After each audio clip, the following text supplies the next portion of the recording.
Recording. Now I'm clicking go live again. We're gonna do it. We're gonna go live. We're going gonna be live. on the internet. We're trying it again. We're doing it live. Yeah, Live on the internet F for it. the We'll very do it first live. time. that's right. Well, don't f it up. Like I want it to be good. F it but- down. What does that even mean? I don't know. I'm glad that that's the first thing that our new chatter Happy Mew was able to experience from you. Sorry. So sorry. Now I'm getting Pull a up trailer my for The Creator, which I notes. will go see in theaters. What is the creator? It is a sci-fi movie coming out from the director of Rogue One, actually. Ooh. But it's an original sci-fi Director movie of Rogway that he Uno. wrote and is directing, and also it was all shot on Sony FX3s. Josh, Ooh. I think that's very Ooh. interesting. It's the first blockbuster Exclusively for the FX channel. No, Is it a straight to FX release? that would be funny if it was. You'd be funny if it So was. what's it about? It is about what if in the future there was a war between AI and people, and they found the original AI that they need to kill, but it's actually just a little baby boy, and the main character's like, I don't want to kill a little baby boy, and then it's like, all right, what boy. happens So it's after Deadpool? that? Isn't this kind of like Yeah, Terminator? kind of, actually, yeah. Also, kind of like Terminator, yeah, but it's like more Star Wars coded. I feel like the actual like set design and stuff and everything looks very Star Wars. Like, Terminator meets iRobot. Maybe. I like how It meets he Star said Wars. that it was Star Wars coded, and you were like Terminator, and I thought you were gonna be like X Star Wars. You're gonna be like X iRobot, and Yeah. we're like, okay, you're going there. Yeah. All right, It's a chat. You place. back with us? Does it look better? Frames looking good and Oh, stuff. we're already up. Do we look pretty? Do we? It looks better to me already. Okay. It's easier to tell in the transitions whether it's dropping Here, frames, I'll I will just say. Hit us with one of those, and there's another one, and then we're back. And then if I have something Yes, that's really better. important to say, there I am saying it, and then I go back away again. That's better than it was before. Nice. There we go. Directly into the bird's Frames skull. no longer being dropped. Hey, it's Matt. Hello, alternate world man. Hello. Hello. Happy Mew says it looks good. We're here really just for Happy Mew. That's a happy Yeah. view. That's what That we is really a want. happy We want view. Happy Mew to have a happy view. I You know what agree. they say? Happy Mew, happy view. That's Yeah. what they say. They've said it for years. Who's them? We'll never know. Us. They have said it. That's all you need to know. True. All right, get my activity feed popped out here in case chat wants to mess with you. Oh, no. How's that No, character they sheet can't coming, do that. friend Cleo? So I got like the important stuff, like like all the modifiers and like Yeah. character stuff. Do you have your spells on there? Listen here, all right. Do you want spell cards? I was looking up the spells. As I remember, I took mending as a cantrip. I'm gonna write that down. Do you want spell cards? I'm gonna write that down. I'm pulling. Please take us individually through all of your. right now. Well, because can you look at have them, spells. and then you can look is at them. character building with. Yeah, I know. Magic This is an Heaven. 8-hour character building session with Cleo. I'm sorry. Well, here I'll The talk to first chat rule about some of character our building options is here we don't today. Talk about character building. So, oh sure. Yeah, I'll just set those over here. My wife just brought me note cards in case I need them for fun mini games. Oh. So Cleo. we have a for couple that. of ways that our stream is different than just like normal D&D. Most of them are that you can screw over the players. So if you look down at the channel points section of Twitch, which is down at the bottom to your left, which is this way, you will see that Is you it can to click the on a right? little feather icon, and under there are a bunch of different ways you can impact the game. So you can spend your points to do things that will change things like the area of effect of all spells doubles, or nobody can regain hit points during combat initiative, and things like that, just to make the game more interesting, keep things a little fresh. We also have for today, hello bestie, I see you in the chat. Bestie. You're also like the literal peanut gallery here, which is pretty fun. But hello bestie twice. Live character building could be super interesting, B Street. I agree, but I did plan a session, so I was kind of hoping to play that. Every GM out there is like, oh yeah, I feel that. So you can interact with chat points. You can also today interact with subs. We have a thing called the crit pool. Every time everyone's someone loving that. gifts or expends or makes a sub, it will add a d6 to the crit pool. If the crit pool is odd, I get to use it. And if it's even, the players do. Every nat 20, you get to roll the entire crit pool. So it never clears out again. But like if we get 20 subs, then every time you guys crit, you get to roll 20 d6 as your bonus amazing. damage. So With enough subs, we could one-shot the aboleth. Yeah, that's right. So Or anyway, vice that's something to versa. think about. No pressure to like spend money on us. I just wanted to add in another fun mechanic. So you can do that if you want to or not, and we're gonna love you either way. I might not. Well, We're all first you don't bring your parasocial character except for sheet, then Cleo. you tell the people you don't love them. It's okay. I love you, chat. Chat's gonna vote you off the island. I'm the heel, all right? No, Cleo's building healthy social boundaries towards chat, while Josh and Trevor over here developing parasocial relationships. I don't know. Oh. I don't know. That's what I see. Jake gets me. Yes. Of all the people here. But imagine. Yeah, anyway, so those are the ways you can Yeah. interact with our game while Very we're playing. fun, very, we very will take fun. a number of intermissions probably. We normally play for 2 hours, not 8. So like that, that's a lot. We might need to like stand up and stretch our legs or eat dinner or, some of those basic human functions that need to be taken care I of. have a whole half a pizza in the fridge. I'm Let's- so excited. It's really, Yeah. ready for me. Yeah, most of us have at least half a pizza in the fridge. Pretty excited I do about not. that. For all you people who actually know or are on the inside, if you KUK, we got the Lido in the fridge. Got the good Lido pizza in the Whoa. fridge right now. Whoa. Yeah, Not my favorite, but- how we doing over there, Cleo? I mean, I You feel got close it. enough that we could start, and you can kind Yeah. of fill in as we go. I was saying that for a while. But I know, but you weren't really, because you didn't even have your hit points written down the first time. Okay, I asked. know what my hit points are, all right? Because I recently updated that. It's 72. I didn't need to write it down. But you took some damage, right? And it's the same day we haven't had a long rest, right? I don't think I did take damage. When did I take damage? In the little melon. When the I took a lot of damage When on the both of Yetis my attack. characters, so I'm just assuming. Now, who is No. the one gaslamping here? Ooh, Ooh. get gas lamped. Yeah, no. didn't you get attacked by the Yetis? I don't think I did, though. Because I dodged their attack. Oh, was it Jeb And that we- got pancaked? You know Yeah. what? You know what to start the stream off? One of the next books of the Jebediah Peppermint Chronicles. Ooh. When Yetis attack. Yeah, there Ooh, we go. Yetis attack. grab one of those So- blanks and write it in there. Which ones are the blanks? To your the left, left. behind the little wood. Oh. There you go. Yeah, they're hidden. Yep. Those two. So, chat, we turned our living room into the Wing Badger Tavern for this and filled it with Easter eggs. beautiful. One of them is the Jebediah Peppermint Chronicles. This guy at Wash, his character Jeb, every time he hears something that sounds like a good book, he adds it to the Jebediah Peppermint Chronicles, and we made them all. So, and we have 2 blanks so that he can add on to it. Now he's looking for a writing implement. I need a pen. He's panicking. Oh, here comes something. Oh, he's grabbing his bag. He's doing it. I'm prepared. We turned this into a podcast, so I have to narrate for everyone as well. It's important to cover Yes. all the aspects For of this. our And actually, I guess I should remind you as players of that too. We have terrain for like the first time ever Yeah. today. Yeah. Crazy. Make sure you still talk about it in terms that'll make sense to the audio That people. makes It's not like sense. I'm gonna Yeah. go over here. You Yeah. know. It is a little bit of a callback because our very first episodes we used Yeah. we did like the VTT. Yeah, with we did Owlbear terrain. Rodeo. Yeah. there we go. And then eventually we said, no. Nah. Nah. Nah. 17. Wow. Owlbear Rodeo. Jebediah's life. 17 volumes. So anyway, the icy wind howls across the top of the frozen fang. This mountain is the domain of an ice dragon named Thraxenhow, and you've used this as a shelter, as a place to hide the avatars as you've rescued them throughout the adventure that we've been going on up to this point.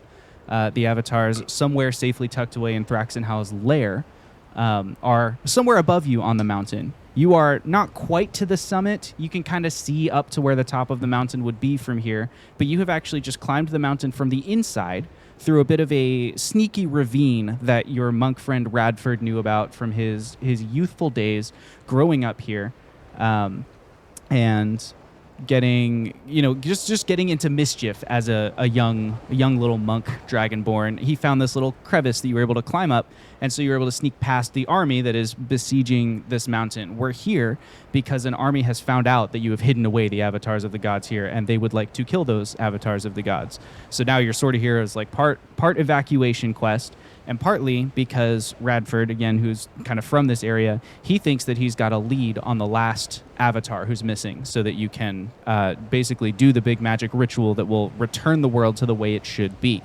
So we've made it up to the top. Above you is what's called Serpent's Climb. It's a winding path that spins around the whole way up to the summit of the Frozen Fang. But we are actually headed down Serpent's Climb towards the Sunset House, the guild hall of the Society of the Silver Sky, and a chapter Radford thought was closed in his past. Radford, how are you feeling as you kind of lead the way down the windswept, barren, icy sides of this mountain? You're kind of in the front of the group leading us on. Describe yourself and also kind of take us into your mind state here. Well, he's kind of thinking to himself. He's actually, for the first time in a little while, has popped the cork on his gourd and is kind of lubricating up a little bit. Just a little. He's a limber. This is, it's a social situation. So, but it's something that he kind of left in the past and doesn't like that it's unresolved. So, always thought that he would get back here to resolve it someday. But he's not really excited about that being forced on him. Yeah, so he's looking a little nervous, even though it's like,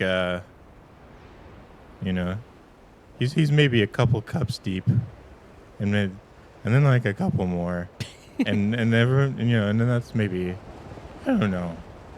Normally he goes for the apple cats, but then he's sipping a lot right now. Has Radford explained, has he given any context to his companions about where they're going, or is this kind of like a solo pilgrimage that they're there for Radford? No, I mean he's mentioned that he's from the Sunset House and that he's been here. He I believe even canon-wise he's told everybody that this is where he trained. Yeah. Gotcha. But yeah, guys, it's like I haven't been here in a long time, and I kind of parted ways with them when I found out about Kelnor, and it's a different vibe. It's a little more straight arrow. Is there anything that we need to know, that anything that we shouldn't do when we see them? We do not wish to offend anyone there. We're obviously asking for their help, so I just want to make sure that we don't cross any social faux pas. Well, we're not really asking for their help. We're kind of wondering where my ship is. Sure. I don't really think we want to be indebted to them. That is good to know. Are they followers? No, they're their own thing. Okay. They have nothing to do with Kelnor, and quite the antithesis. Whereas, where I'm now kind of the mindset of kind of live and let live, and read the room and match the vibe and stuff like that. The Sunset House is very pragmatic, very prudent, very much about justice and Order. Yeah. If Kelnor's the sun, they're definitely the moon. As you continue winding your way down Serpent's Climb, making sort of the final approach where you would descend out of like summit territory of the mountain and into more of like an icy crag that kind of dips down. As you make that round, you look out upon what should be sort of the world surrounding the mountain, but just like the storm prevented you from seeing in, there's this swirling blizzard that just kind of envelops the Frozen Fang, sort of an after effect of the presence of a white dragon here. And so you can't see anything of what the besieging army is doing. You estimated that it would take them approximately 7 days to fully circle around the mountain, just based on some of the military expertise of Aulen and some of the That's tracking some good expertise insight of on your Bruiser. side. Yeah, thank you. I appreciate that. And it's been about a day, of you climbing up the mountain the whole way and then kind of going down just a little bit to the Sunset House. So, approximately 6 days on that estimate, based on what we know so far. As you come into this sort of, it's sort of a gap or a little ravine that you enter, and so the wind dies away, kind of blocked by the stones beyond you. And it begins to sound more like just a distant storm kind of way out there rumbling in the distance. The ravine itself is filled with a light fog that sort of obscures visibility beyond about 60 feet in front of you. Very, very sort of grayscale, almost like the ethereal plane looked that time that Jeb went there. As you begin moving down Radford, especially, you start to recognize, the landmarks.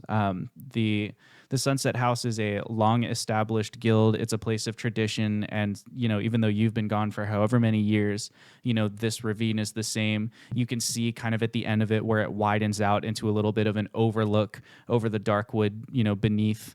And then there's a little bridge that would lead to the Sunset House. And so as you, as a group, sort of approach from the eastern side of the Sunset House here, you are able to kind of see as you walk, there's this bridge that just stretches off into the fog. And then you hear a voice from up above you. You can't see the person, but looking to the side, you do suddenly see kind of a lookout tower. You hear a voice go, "Who hails there?" Hail and well met, friend. I'm Radford the White. As I live and breathe. Radford? And he hops out of the tower, descends the full 40 feet, and lands in kind of like a crouching hero landing, cushioned by the snow. Sure. Yeah, you can put that little mini there. It is a winged badger, jumps out of the mountain, lands, locks eyes with Bruiser for a second. I'm like, oh, another one. Oh. And then looks up at Radford. Radford obviously towers above this. This is like a 4 foot tall winged badger creature. He's got a deep voice and he carries a wood chopping axe over his shoulder. And he looks up and he says, "Radford, it's been, how long has it? What are you? Who are these people with you? Where do you? Welcome home. Welcome home. It's good to see you, friend. I'm It's so good to see you, thrilled friend. that you're here. Will you be joining us for dinner? Will you be staying? Oh, it's about that time, so yes, I would imagine so. Absolutely. Let us go." And he begins leading the way across the bridge. The bridge looks not like flimsy, but it's made of ice. Like it's been carved the way that an igloo would be carved from ice. There's these big, thick ice blocks that you can see through. And so as you cross the bridge, On the left side. well, naturally, yes, on the left side of the bridge, looking down through the bridge, you see a garden that is full of sculptures. So it's just one big ice garden full of sculpture. What? Fox is not crossing that bridge. Fox is not crossing. Okay, so most of you cross the bridge. Fox gets held up on the other side. You okay there, pup?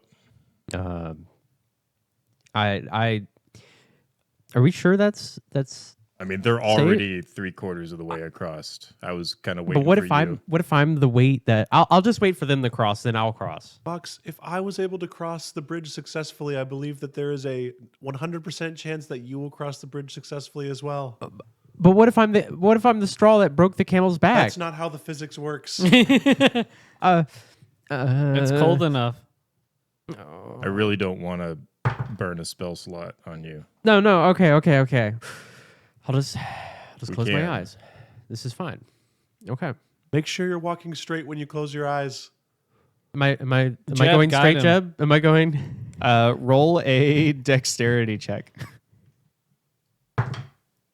Ooh, that's a 6 on the die, but that's a 15 total. Oh, yeah. So you close your eyes, you walk straight in the correct direction. Oh, they're just a little bit to the left. Oh, okay. Yep, a little bit to the right. You're good. Yeah, And just pick up normal the ground. pace a little bit, man. They're Little railings. icy. You it's don't have fine. to go literally 1 foot foot length in front of the other. You Well, can, you can have a stride.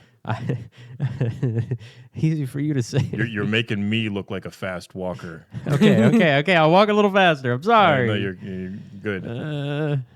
Good visions, good for okay, the soul. am I Keep there? going. Am I there? You are there. Okay. We're not there. We're only halfway. Just keep going. We already made it halfway. Those of you on You're the other fine. end of the bridge, the winged badger who greeted you has, knocked on the door, and a couple other members of the guild have come outside. And one of them, a female tiefling who's just a little bit taller than Radford is, has walked up. Radford hasn't seen her yet because he's looking back towards Fox, and she claps him on the shoulder and goes, "I see you continue to prefer the company of the slow, hey?" Oh, hello, Mockery, my old friend. Hello. Yes. Yeah, they're a little on the slow side, but they do well. It would be a shame if they slipped, no? Oh, yes, it would. If only they neglected to walk on the left side. Am I walking on the left side? You're don't you're pay on the left attention. side. Don't worry about it. You're fine. Fox finally makes it to the other side of the bridge. There's now a little group of guild members who, I mean, it's just kind of a surprise anytime someone makes it the whole way up this mountain. So they're like, oh, new people, so you're kind of like a novelty to them. You arrive and you're kind of standing on this balcony. So it overlooks the ice garden that you've just left behind. And then there are these big solid oak doors that are built into what is otherwise, it's just a very sturdily constructed guild hall. I mean, it hangs on the side of the mountain, like a clawed creature that is just kind of like latched onto the side. So the wind can scour away any trees or life that's up here, all their, icy rock, and then this guild hall kind of sticking out over the expanse. And in fact, the furthest protrusion of the guild hall is what they call the debate amphitheater. It's a place where they philosophize and they challenge ideals. They get a little wordy. It literally sticks out Sounds fun. over the expanse of the mountain. Like you could just walk off the edge and fall. Radford so- gets a little worried that Aulen might like it here.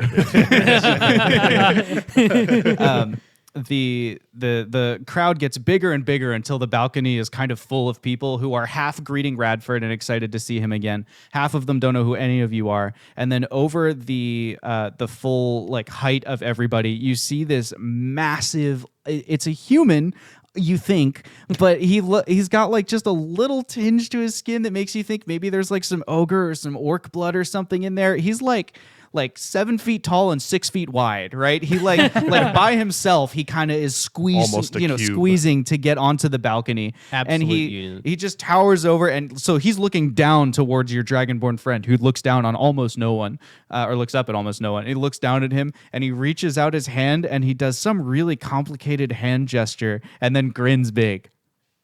Hail to the mountain. It's a nice pun. How you doing, mountain? He gives a thumbs up with both Love hands. you too, buddy. He reaches over the crowd and kind of, as he reaches just the sheer like breadth of his arms, kind of pushes people out of the way. He very slowly grabs one of the solid oaken doors and pulls it open for you and like waves you into the guild hall. Radford signs a little something and says, "Maybe something for you later, maybe." He like get a big grin, like, oh, something for me. And then he follows the group inside and leads you into the rotunda. It is this massive, now inside you can use flagstones and things because the cold is not as likely to break. And so you have these marble flagstones. A lot of attention has been placed on building this area. There's a staircase that leads down to the ice garden. And then there's kind of a balcony that overlooks that lower floor. And then there are doors that lead into the guild hall proper. It's really pretty down there. This is There's a lot of ice sculptures, and that's where the mountain. He works on the sculptures and You look stuff over down at the there. mountain, and he has the tiniest little like sculpting knife in his hand, and he points at it and He's very nods. dexterous with it. Yeah, is these people impressive. seem very friendly. He puts it into a little teeny pouch that's on his massive belt, and then he like follows you in. Alan will reference his utility belt and be like, There's a lot of excited gesturing and yes, pointing. exactly. So this is sort of a receiving area for the guild. There are torches that are lit in metal braziers that are on the walls. And, the inside here, the climate is finally warm enough that you can get out of the like winter swaddle that you had to use to get safely up the mountain. There are some snacks that have just kind of been left out for guild members. As you're coming in and the crowd is following you, you can see several guild members wearing like kitchen aprons who are hastily like running out like, oh, we have guests, and they're bringing more like, warm food. They've got a couple warm towels for anyone who's cold. And then standing on the other end of the balcony, looking towards you, you can see 4 people. There's a dwarf, a halfling, a human, and a tiefling who are standing there looking back towards you and kind of whispering quietly among themselves. I would like an insight check from our rogues. All right. And Radford. Okay. I can do Radford, that. roll with advantage. 26 for Bruiser. Natural one for Gunnar. 9 for Fox. And 10 for me. Okay. Bruiser is the only one who picks up on the fact that one of them is looking at Radford with not quite disdain, but like disappointment and a little bit of tension. not at the rest of you, but just specifically at Radford.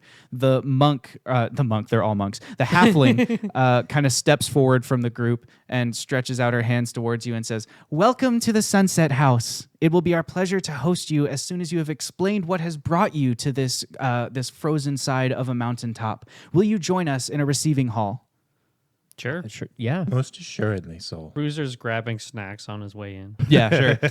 Oh yeah, they Fox lead already you- has like an armful. So they lead you through one of the doors on the other side of the rotunda into a very narrow corridor, 5 feet wide. You're all walking single file. And you realize that the guild hall itself is not actually big and expansive. It's just very intentionally built.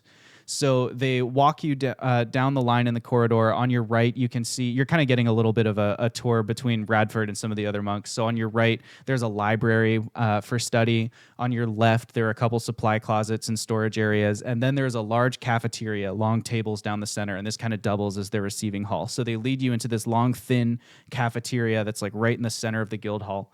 And they just kind of gather around one of the long, it's like a picnic style table, you know, with benches on each side. And so you gather around one of the tables, and the halfling gathers with you. The other three people who were with her leave. And she says, "So what has brought you in the esteemed company of our good friend Radford back to this wonderful place?"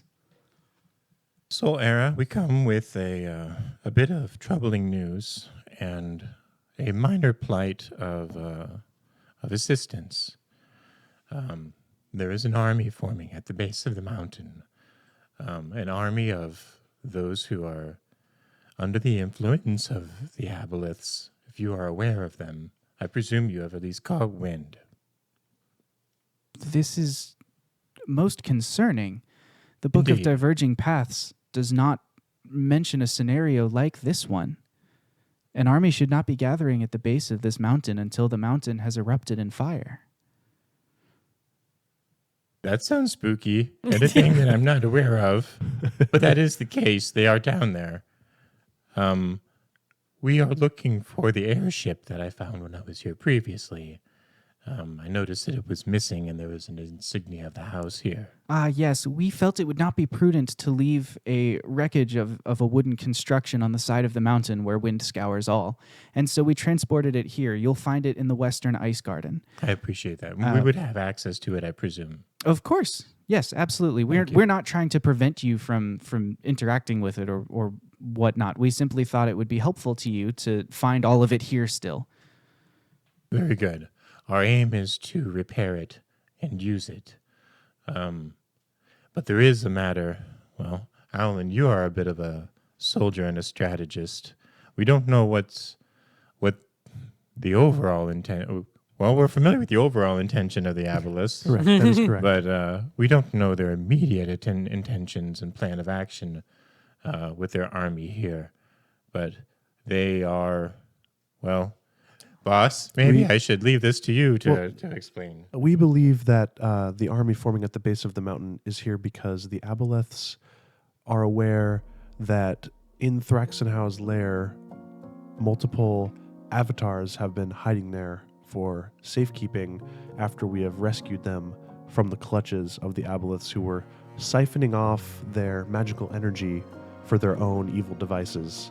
And since we have stationed them there, at a certain point, information that we held became compromised, and they knew of the fact that we were doing this, that this was a pivotal part of our strategy.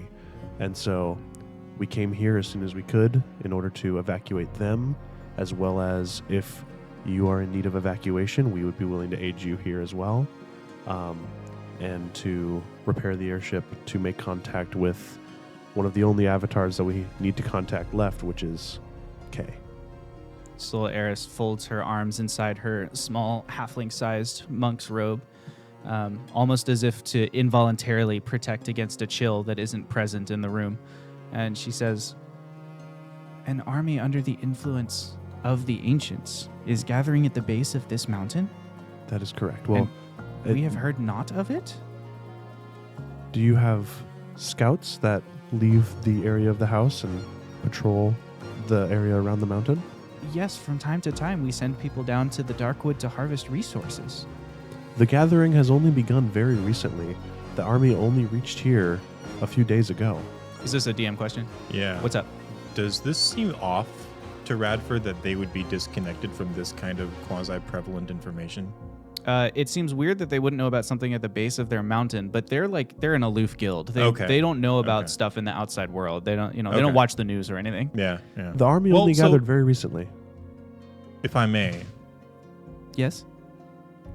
it's common for them to send people off, though, on pilgrimages. Yes. You're answering in character, but I was talking as Wash. Oh, Yeah. yes. People will leave on pilgrimages when Yeah. they hear of an injustice. They'll Okay. claim an injustice and leave to right it. Right. But it's not like they keep a record of the injustices It just in felt the a world. little. Radford's just a little worried about maybe something under the skin, but okay. It's on the level. Well, if there is an evacuation to be performed, we would be grateful for your aid, as we are not a militant group, though we know some combat and we have some supplies. But we would be very grateful in your assistance in first fortifying the guild hall and then aiding in the escape from it when such becomes necessary. And the hope would be that the escape would be performed on the airship that we would repair. Would it be big enough to hold all of them? I guess that is what we need to discover. I've seen it, but would I be able to assess that? You think it would probably work, but it would be tight. But it could be done. Okay. You know? It kind of depends maybe a little bit on your skill, and like I've seen it size-wise. Yes. It'd be tight, but I don't know how much weight it can carry. That would be something we would need to test. I If think at a least big briefly. thing to take into account is that, what was his name? The Mountain? Mm-hmm. I What about him? Good old buddy. Super nice guy. Yeah, I think he might, be a little heavier than the rest of us. Oh, no, he's most assuredly heavier than the rest of us by a large margin. Oh, But that would What's be- your point? That would be Ah. simply in testing the weight capacity of the craft. I believe that what we would do is we would prioritize repairing the craft, testing what it can handle, escaping. Then, after moving people that need to be moved to a safe location, then we would use the craft to find Kay. Oh, there's also... If the avatars are held near the top of the mountain, there is also the matter of fetching them. That is Oh, correct. There's that. There's the matter of Thaxenau himself. Yes, that is true. Do you according to Aulen's knowledge, is Thraxenhau a dragon that's very capable of flying Roll around? history. Okay. I mean, Thraxenau's an ancient dragon, so he's Yeah. got wings and he can fly. Wait, But yeah, if you want to learn any more of that, then Have I met with Thraxenau before? no, nobody meets with Thraxenhau. Okay. Jeb, Yeah. I got a 6 on Remember history. when we were Not very talking good. about You don't really parents? know anything about it. I mean, Okay. you're from a We were different talking side of the about what? world. Yeah. to my parents. Oh, yeah? Yeah? Didn't they mention Kay? Didn't We his talked ship about him a lot.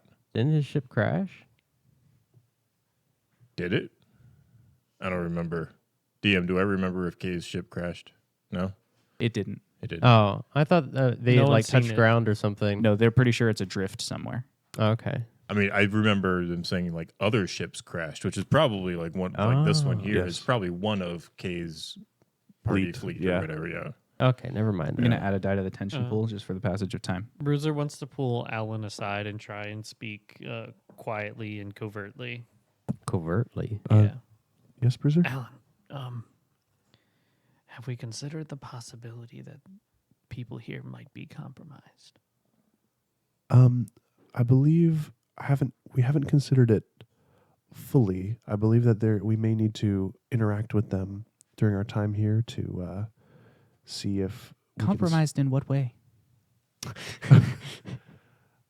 Did you perhaps forget that I was here?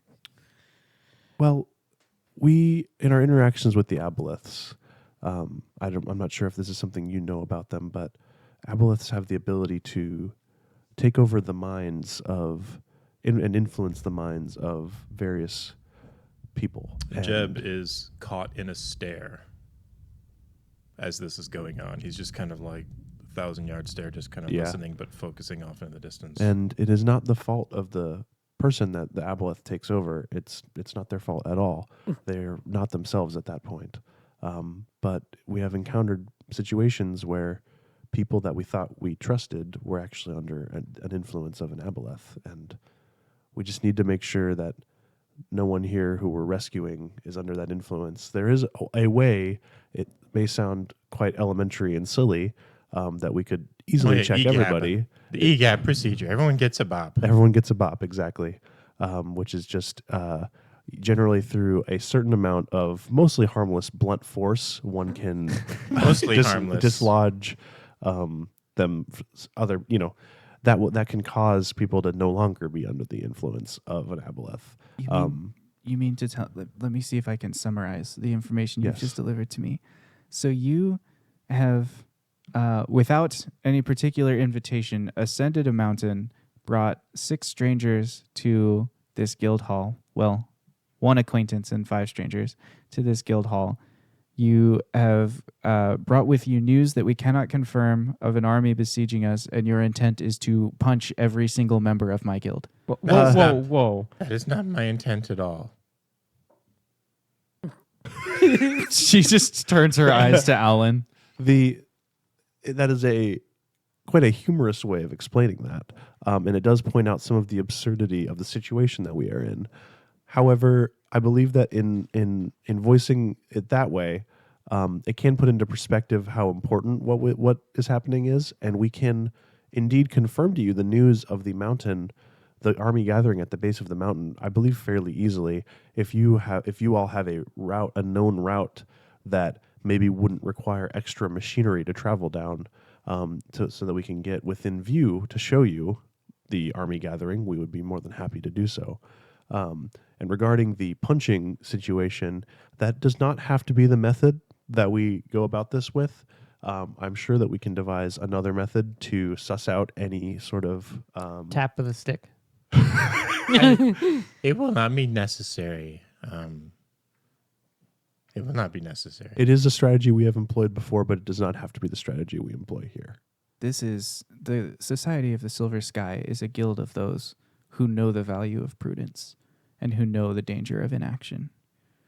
We will weigh this information and we will come to a decision as a council about how to screen our guild, because you are right, it is a significant threat and it should be checked for, but I do not feel comfortable simply giving you permission to engage in fisticuffs with the entirety of the Sunset House's residents. I apologize for coming across as though I apologize if I came across as extremely insistent that were the only way.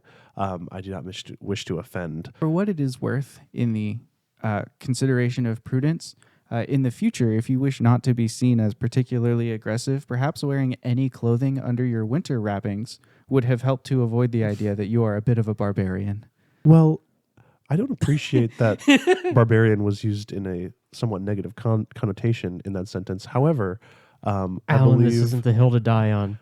I am not attempting to die upon this hill. I am From simply, what you said, this is precisely the hill we may die on.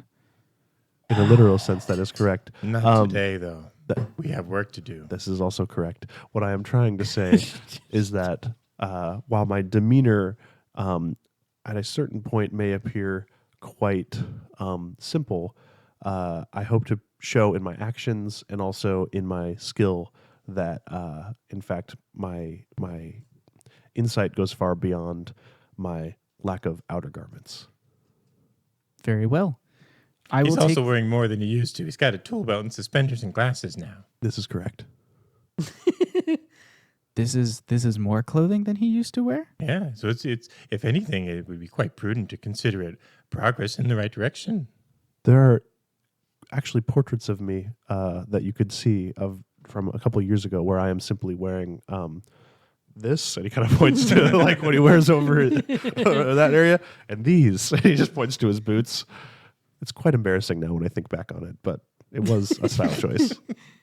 Yes, how embarrassing to be seen dressed in that way as opposed to now that you are dressed in that way but with a tool belt and suspenders. Correct. We will provide you rooms in one of our guest houses, and I will take the information you have brought me to the Solace, and we will debate on what to do. And we shall regroup with you in a little bit. In the meantime, please feel free to make yourself at home here, have free reign of our food and what other supplies you may need. The Eastern Guest House will be available for you, and Ooh, yes, I will connect with you shortly. And she turns to walk out, and you are left by yourselves in the large cafeteria trying to figure out what to do next. Well, I guess we kind of just chill for a bit. Nice.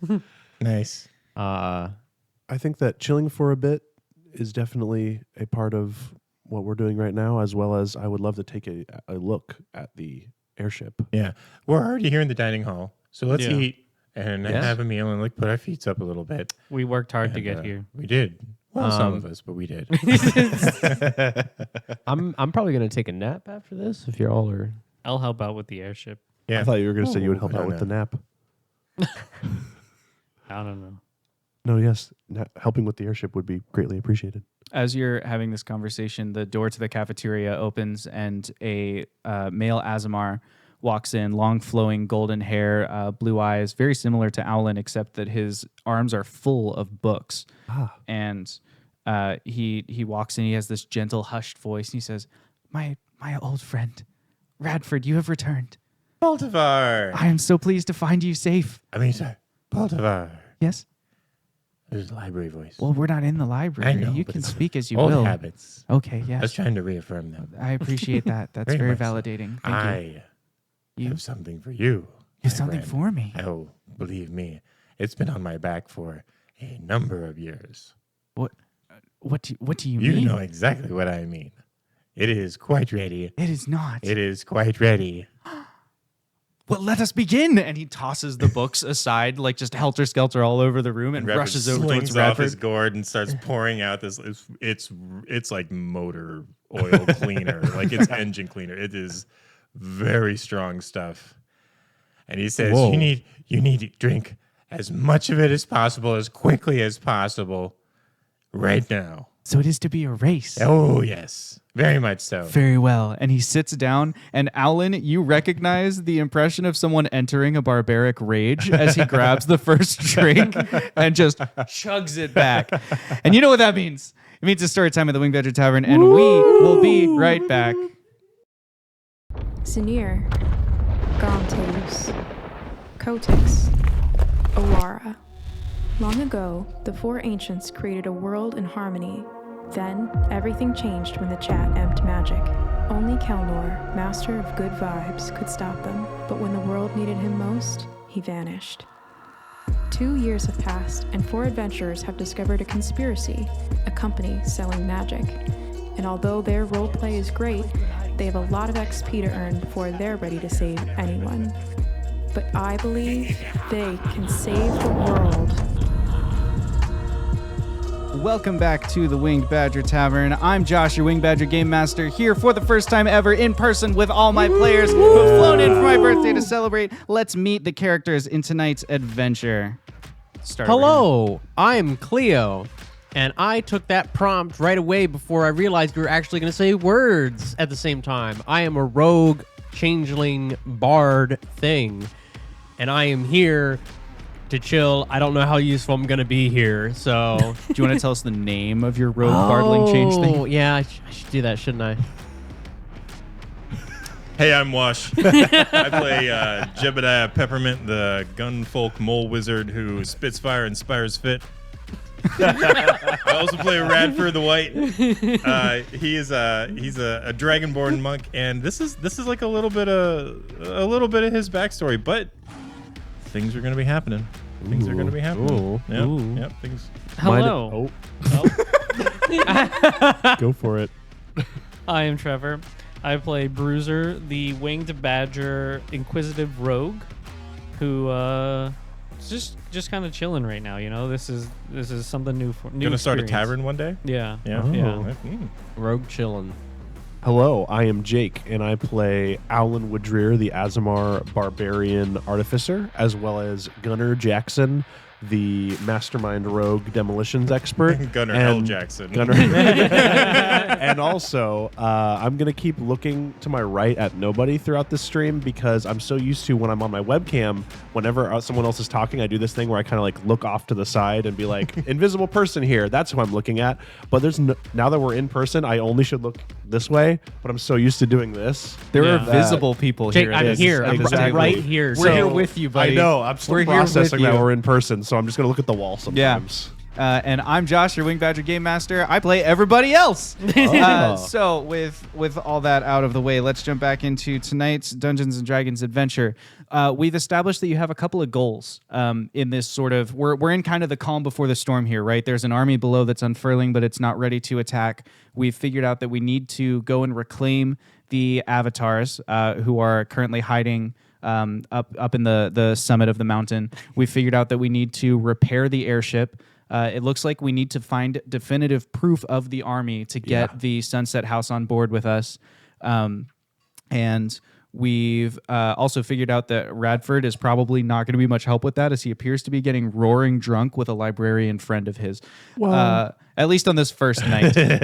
There's also some terrain in front of you. This does represent the Sunset House. There are 2 guest houses. So north is this way. North is to my left. So the debate hall projects to the south off the edge of the mountain. And then there is an eastern and a western guest house, as you can see. Are these the guest houses? Yeah. Here? So the eastern guest house is available to you. And then there's one lookout tower there on the east as well. And the way that my terrain is set up here, because I've never made terrain before, so it's a little jank. It's awesome. There are 2 stories in those guest houses. So it's like, that's not a roof. That's a second floor. I just didn't want to draw walls in on the upper floors where it wouldn't make sense. So that's what we're looking at. There's also a cellar system beneath the guild hall that Radford knows about and could easily have explained to you, that just allows people to like, oh, I'm going to get supplies from the kitchens to wherever. Sure. So that cellar system is literally on the table underneath the terrain. Like if you lift up the guild hall, you can see the full length of the cellars. So as necessary, we can maneuver that as well if we need to.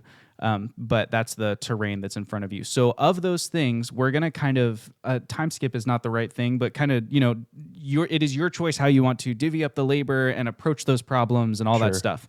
So the game is kind of in your hands. Wash has a hand up. What's up, bud? I would like, while this short rest is going on, where we're like eating and kicking up our feet. Yeah. You can all have the benefits of a short rest. That was sly.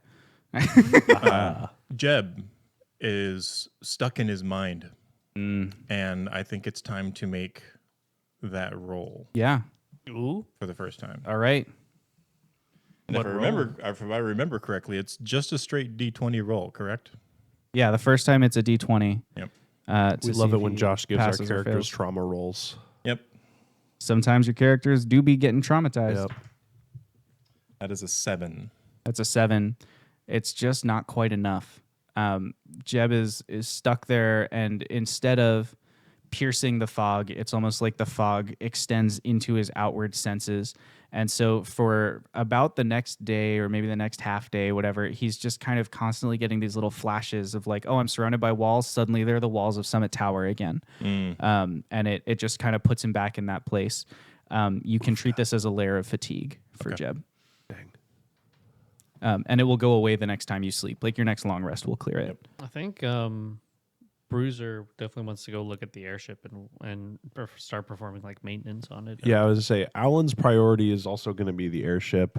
I think starting to, after we like have this kickback time, talking among as a large group about kind of who wants to take on these multiple objectives that we're kind of working on. Aulen will suggest to Radford that perhaps Radford is the best one to guide. Feel free to just have this conversation if you want, if it's just a character thing. Radford, yeah, I appreciate and understand the state you're in. So if I need to talk to you about this again later. I'm good, man. It's this boy. You It's this look guy over, right here. You gotta worry the about. ASMR is like completely bright red plastered. cheeks. Yeah. At least doesn't even really know where he is. He's kind of reaching in the wrong direction, and Radford just sort of hands a mug over there for him. He's like, yeah. I have Woo! been there. I've Like one time librarian missed an entire timidity is heist gone because of that. I've been building up a tolerance for years. This is a really long con. I understand. Well, what I was going to say is that perhaps you would be the most trusted person to guide any of your allies that need to, or any of these people that need to see the army gathering around the mountain. you may be the best person to do that, as you know the ways, and Sure, if they take it from you and you are there with them, they are probably more likely to be like, okay, this isn't a trick. Yeah, I agree. I wasn't anticipating it being helpful at all about the airship. I found it and I knew what it was, but I can't do beans with it. Well, I'm sure that is an exaggeration, but no, I appreciate not it. at all. Not at all.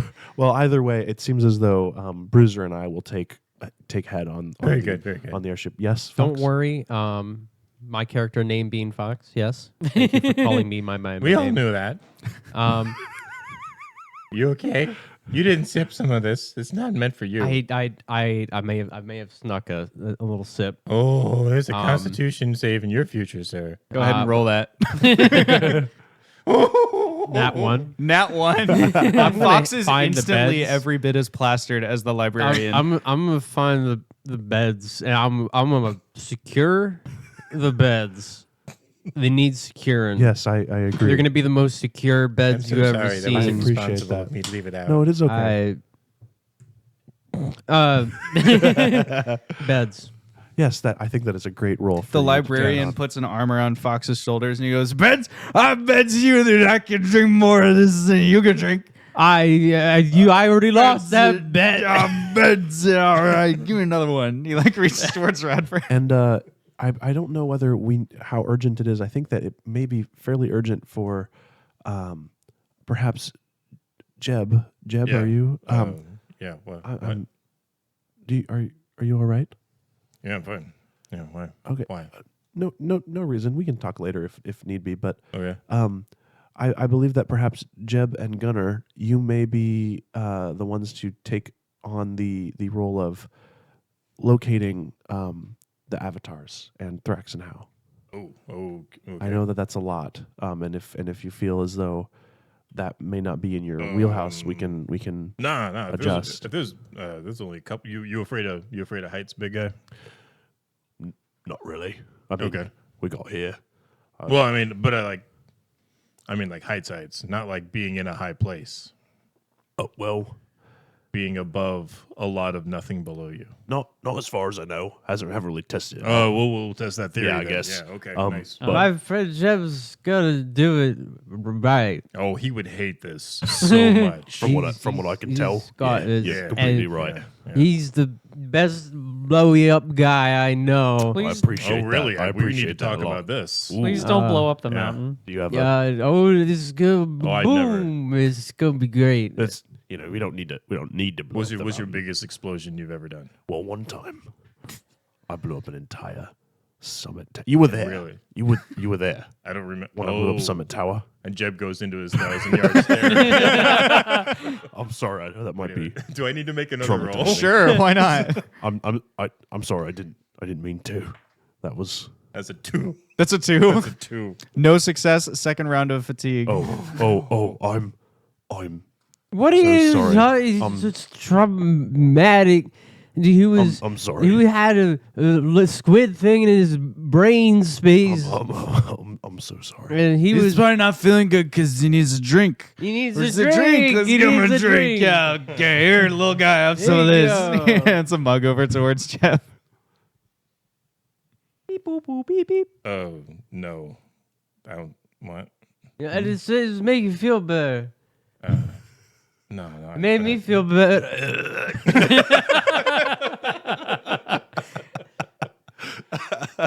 No. I'm fine. I'm gonna add a die to the tension pool just for the passage of time. More for me. I'm so sorry. We can discuss. No, or it's not cool, discuss it's cool. anything. I anything blew like up. that. I blew up a whole bunch of these cool like little light tower things. Oh yeah, Yeah, that's yeah. impressive. Wait, you guys were there, weren't you? You probably saw like the wreckage. You're at. The, Oh yeah, that was yeah, you. yeah, that was me. That is quite Yeah, impressive. It was pretty fun. Oh my goodness! Yeah. Did you destroy? Gunnar realizes he remembers. He's like, you destroyed you destroyed the battery banks, didn't you? Oh yeah, Those yeah, things yeah. light up, don't they? Yeah, that like a All candle. right. All right. He was flying around like a little like what's about to fly out of his mouth. Oh yeah, but yeah. faster. Well, Hey, here's he was what pew. what I was thinking. We can talk Fox, more roll a about this. Constitution save to avoid falling asleep right now. We can talk more Whoa. about this Yeah, on okay. our, Did on you our roll trip it? if you want. Very good. But What's up? 19. 19. Fox he's awake. if we for some reason do have to rig this mountain to blow, if the armies get up here, for example, I think we're the guys for the job. I mean, he pulls up his blunderbuss. And is this guy? That looks dangerous. Sometimes, and he pulls out Big Boy. But then other times, that looks dangerous. Yeah. All right. I'm so glad you guys got to like talk about your like blowing up of things. Is Yeah.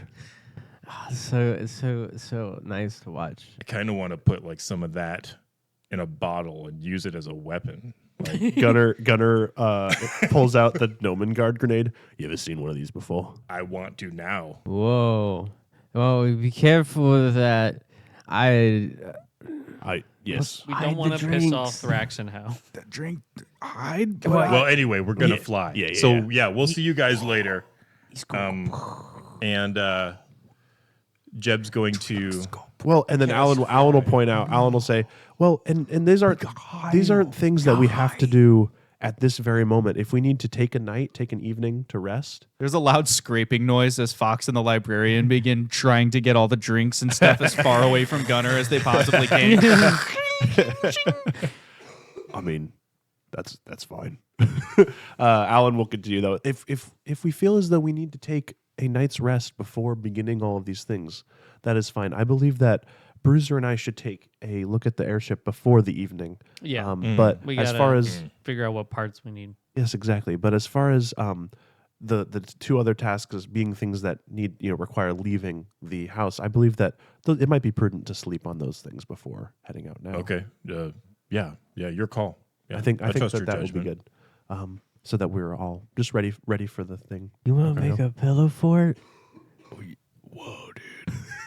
You can't do that. Like in the library, though. In the library? No, you can't do it in the library. Oh. No, because there's no pillows. That makes so much So you sense. can't do it in the library, man. What if we brought pillows to the library? Where we get the pillows from? The guest house. Guest You have a house. guest house, right? I have a guest Let's house. go get the pillows We're from gonna the go get guest the house. pillows. As they leave And to get the like, pillows, shuffle out the Aulen door. and Bruiser Yeah. will leave to go look at the airship. We'll go to the airship. Okay, great. Jeb and Radford. Well, And Gunnar? and Gunnar.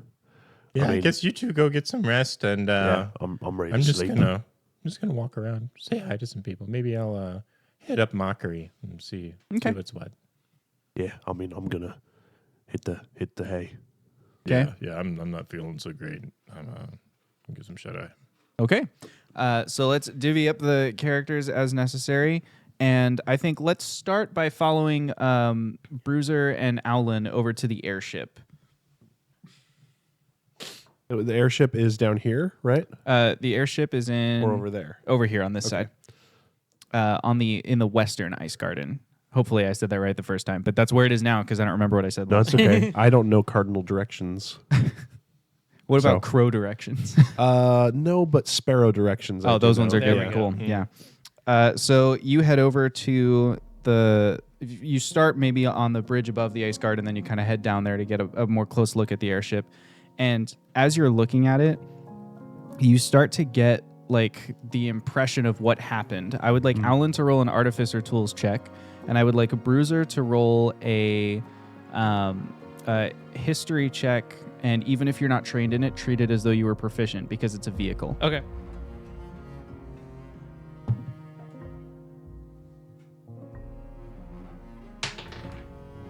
$15. Oh no, the dice aren't being kind to me. 9. 9. Okay. So it takes Aulen a lot longer to sort of put any pieces together from it. As Aulen is kind of looking at the machinery that made it go and like how did this thing actually operate, Bruiser is the one who's really doing the forensics. And so Bruiser's having, you're kind of watching based on like the impact shape and the craters and the way it's cracked and broken. You start to see the impact of the airship. And so you can picture, based on the size and the shape of it, this was probably like a pleasure cruise type of thing where it's like a luxury process.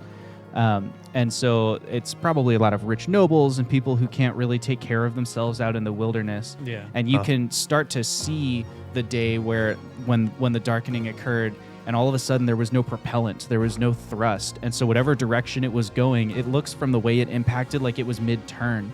He was trying to turn past the mountain to avoid getting into the blizzard, and instead it had turned part way, and so it went head on straight into the icy storm. You can see the scorch marks where the thunder must have slammed into the wooden braces of the ship, rocketed along the side, along the metal rivets or the steel rivets, and kind of charred these big long gashes into wood that has now rotted through from the moisture.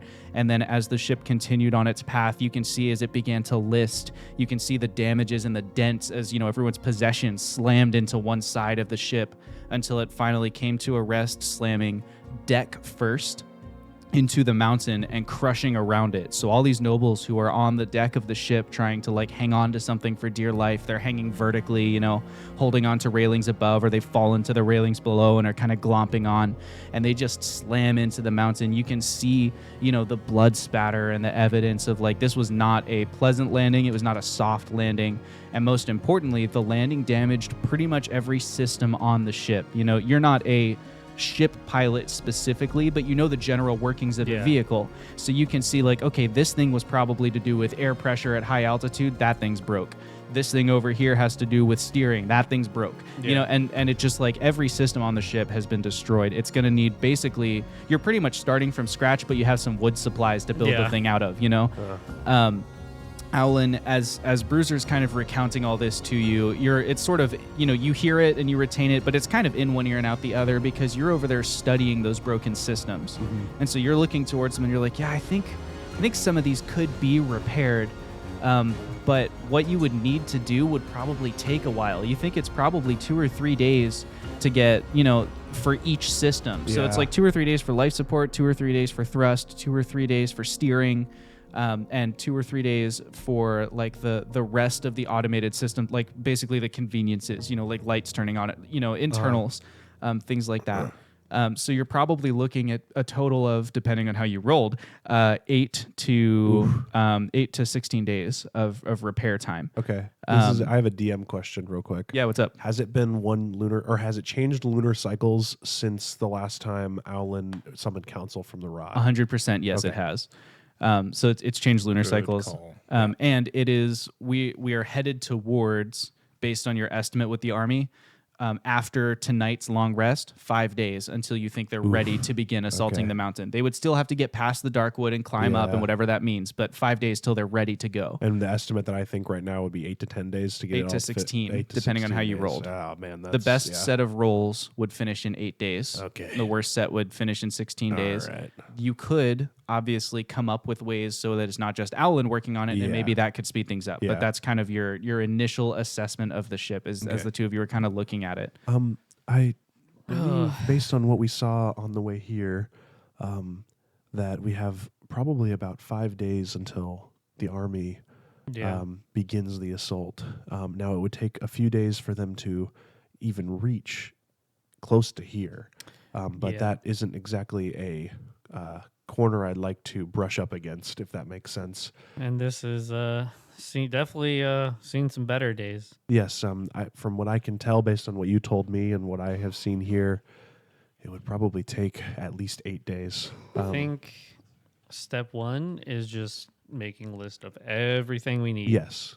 And then hopefully we can get some people to help us gather all of that stuff, and that might cut down a little bit if we don't have to worry about going out and getting everything. Yes. That is definitely a proponent of it, and I haven't interacted with you too much here, Bruiser, but I just would love to get a gauge on what do you feel comfortable as your role in this repair process? What is something that you feel like you can take ownership of in this? I mean, I know engines really well. Okay. Specifically to Cypher Truck, but I think that could transfer a little bit to this. Yes, I agree. I know steering. Chat has added the third die to the tension pool. Ooh. So I can handle steering systems if there's a sail, that sort of thing. So if you were able to work on those systems, I believe that would probably cut down the amount of time already.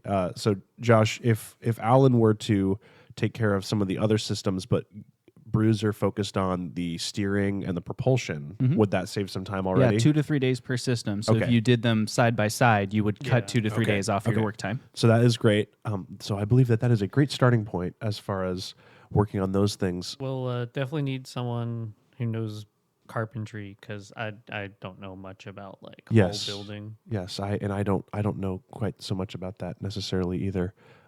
Another step that I would like to take now that we've kind of taken it all in is I think I would like to consult with the Rod of Intelligence and the ancient rulers that are hidden within there and see if they have any inspiration for this process or any recommendations on what might be prudent for us. That sounds good. I might be able to, if I don't know how like much time I have, but I might be able to drum up some contacts here who could help me find stuff. Probably in this mount, like there's no one to be in contact with Yeah. in this mountain. Well, like talk to the people in the guilds and Make yeah. new Network- contacts. networking. Yes, Yeah. you could definitely make Network. new contacts in the guild. I thought you meant like Oh, no, accessing no. people you already knew. Time Got to it. schmooze. yeah. So if you want to spend some time doing that this evening, then I may go back to the guest house and then consult with the Rod. All right. Do you want to do the list of things we need? Yes, now? let's do the list now. Yes, and then, that sounds perfect. then we can start gathering that. Yes, that sounds great. Cool. So yeah, that's what we'll spend more time doing is like just making sure that we have everything kind of itemized that we Like need a to list take of all the care items that you Yeah. need to make. Yeah. Okay. Or fine. Your to-do list works out to be life support systems. So that's like climate control, oxygen pressurization, that sort of thing. Thrust or propulsion. And I'll tell you that one of the ways you can make the system longer or shorter is by choosing how you want the ship to be propelled. It's a lot easier to stretch canvas as sails than it is to build, a rocket thruster. Sure. So you're going to choose how you want it to be thrust, and then we're going to decide, how long that will take to make based on complexity. Yeah. The steering apparatus is another system you need to make. There are the sort of circuits of convenience, like light switches going on and off, doors that can be automated instead of manual. This was a luxury cruise, so all that stuff is in there if you can repair it and get it working again. And then structural integrity is the last piece. Actually building a ship that can take off and move. And I will get, because of your artificer training, Aulen, whenever he's doing something artificer tools based, is going to be able to do it with advantage on this versus other people who help you will have to roll normally or even disadvantage depending on their experience levels. So from this list, I believe it would be helpful for when you try to find some sort of contact here. If you were to find someone whose specialty is that sort of carpentry that you were describing, that is a little bit outside of my wheelhouse as well as your wheelhouse. Yeah. Because right now, it seems as though we can both take ownership of 2 systems and then we have the one left over. So if that is prioritized, I think that would be extremely helpful. Maybe this mountain guy will be helpful. Ooh, yes, that is quite possible. Yeah. If he has skill with ice sculpting and things like that. Yeah. Well, in that case, I will head to the guest house and consult with the Rod. I think Bruiser will go talk to Radford first. Okay. Radford has been wandering the halls connecting with people. So let's start there, and then we'll cut back to Bruiser when he introduces, when he enters the narrative here. So Radford, you leave the cafeteria and you just begin wandering around. Just as a brief reminder, I know you've seen this map, but it's not labeled. So you could go to the library, the hall, not the hall, the quarters of the Solis, that council is next to the library there. They each have a room, and then there's sort of a debate area for them. You could go to the kitchens. They don't have servants here. It's just some of the guild workers rotate through. You could go to the debate stage, or you could go to... Sorry, I'm getting a cough. It's okay. You could go to the kitchens and get a cough drop. There's like a space there where you can do that if you want to. You could go to the other guest house, and some of the guild members are staying there, or just normal dorms quarters are that last stretch of open space right above the debate space. Okay. And then some people stay in the lookout tower if they're taking, a lookout shift, basically. I'm trying to remember when, he's trying to think back to when he was a student here, and that one place where him and Mockery used to hang out on the edge of the like on the other side of the debate hall. Yeah, like on the absolutely. back.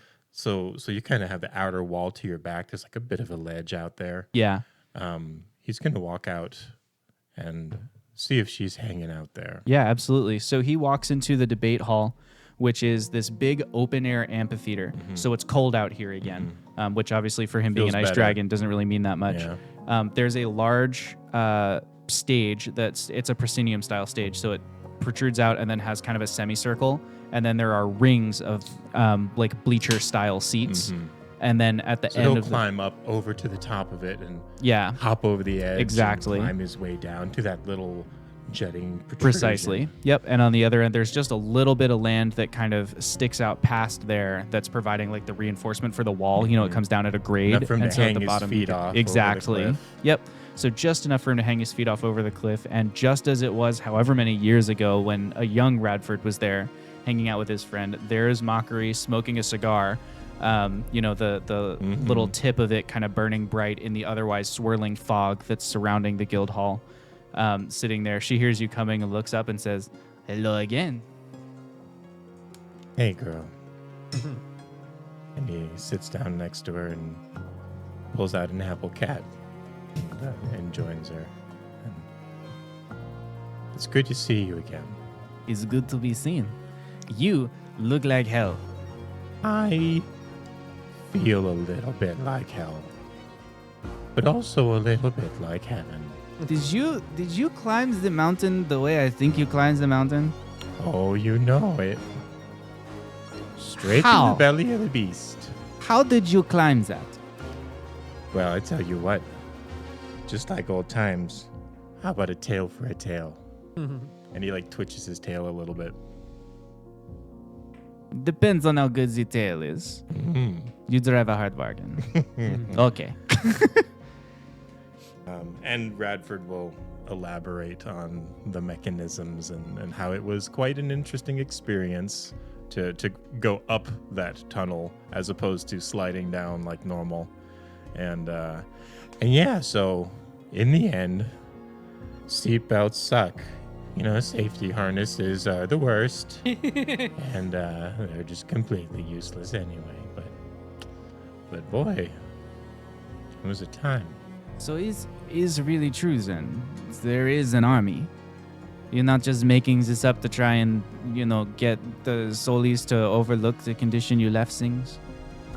I don't do that anymore. Well, a deal's a deal. I've heard your tale. What would you like to learn about? You. I miss you. It's good to see you again. What's been going on with you in the house? Things here are the same as they always have been. The Sunset House stays the same no matter how many times the sun passes overhead, yo. We have seen a number of, new initiates who have come and grown into their role here. Lots of book reading, not a lot of adventure up here in the mountains. No A few other pilgrimage? injustices that have been claimed. Any of yours? No, I have no sculptures yet. I have been elevated to a training position in the library. I help with the translation of old documents. Good for you. My languages that I speak now number 13. And I feel that as that number is considered unlucky by many, that I should stop learning others now so I can continue to scare off the weak. There you go. She tosses her cigar out into the mist and it flips away until the little red light dies out. But it is a steady life, It is consistent. I like the discipline of it. What of Fenega, Sol Fenega? Sol Fenega did not look pleased to see you return. No. Never speaks of you. when you left, Solfenega personally began the foundation for your statue, and when you did not return, Solfenega personally went out and hammered it to bits.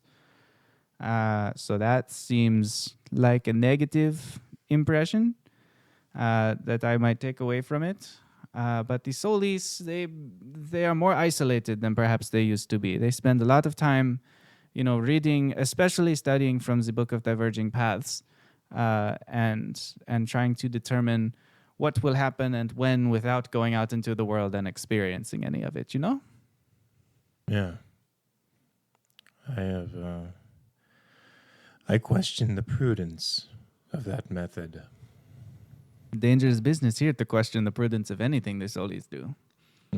But the prudence is so important. It would be unwise to not question its source. Dawn only shines on the prudent, as we say. And the sun sets on the fool. So it does. So it does. So these travelers that you bring with you, they are friends? Tag-alongs? Technically co-workers. Co-workers.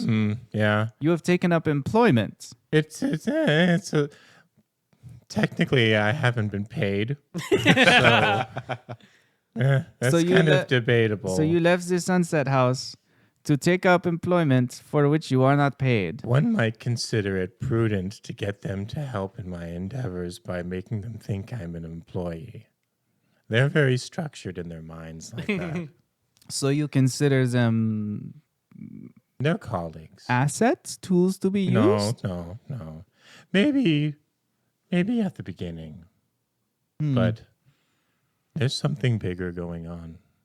Something much bigger. You have been And- saying that every time you see a storm cloud since you were like 3. It's Night- hard to be sure that you are right now. I have yet to be wrong. That's not true. You've been wrong like hundreds of times. You were like, oh, that's the omen. And then the storm would pass and the sun would rise again. Or you'd be like, oh, no, there's a loud noise. It's the avalanche. And then it would just be like a Yeti who is just kind of running by and would go down the slope.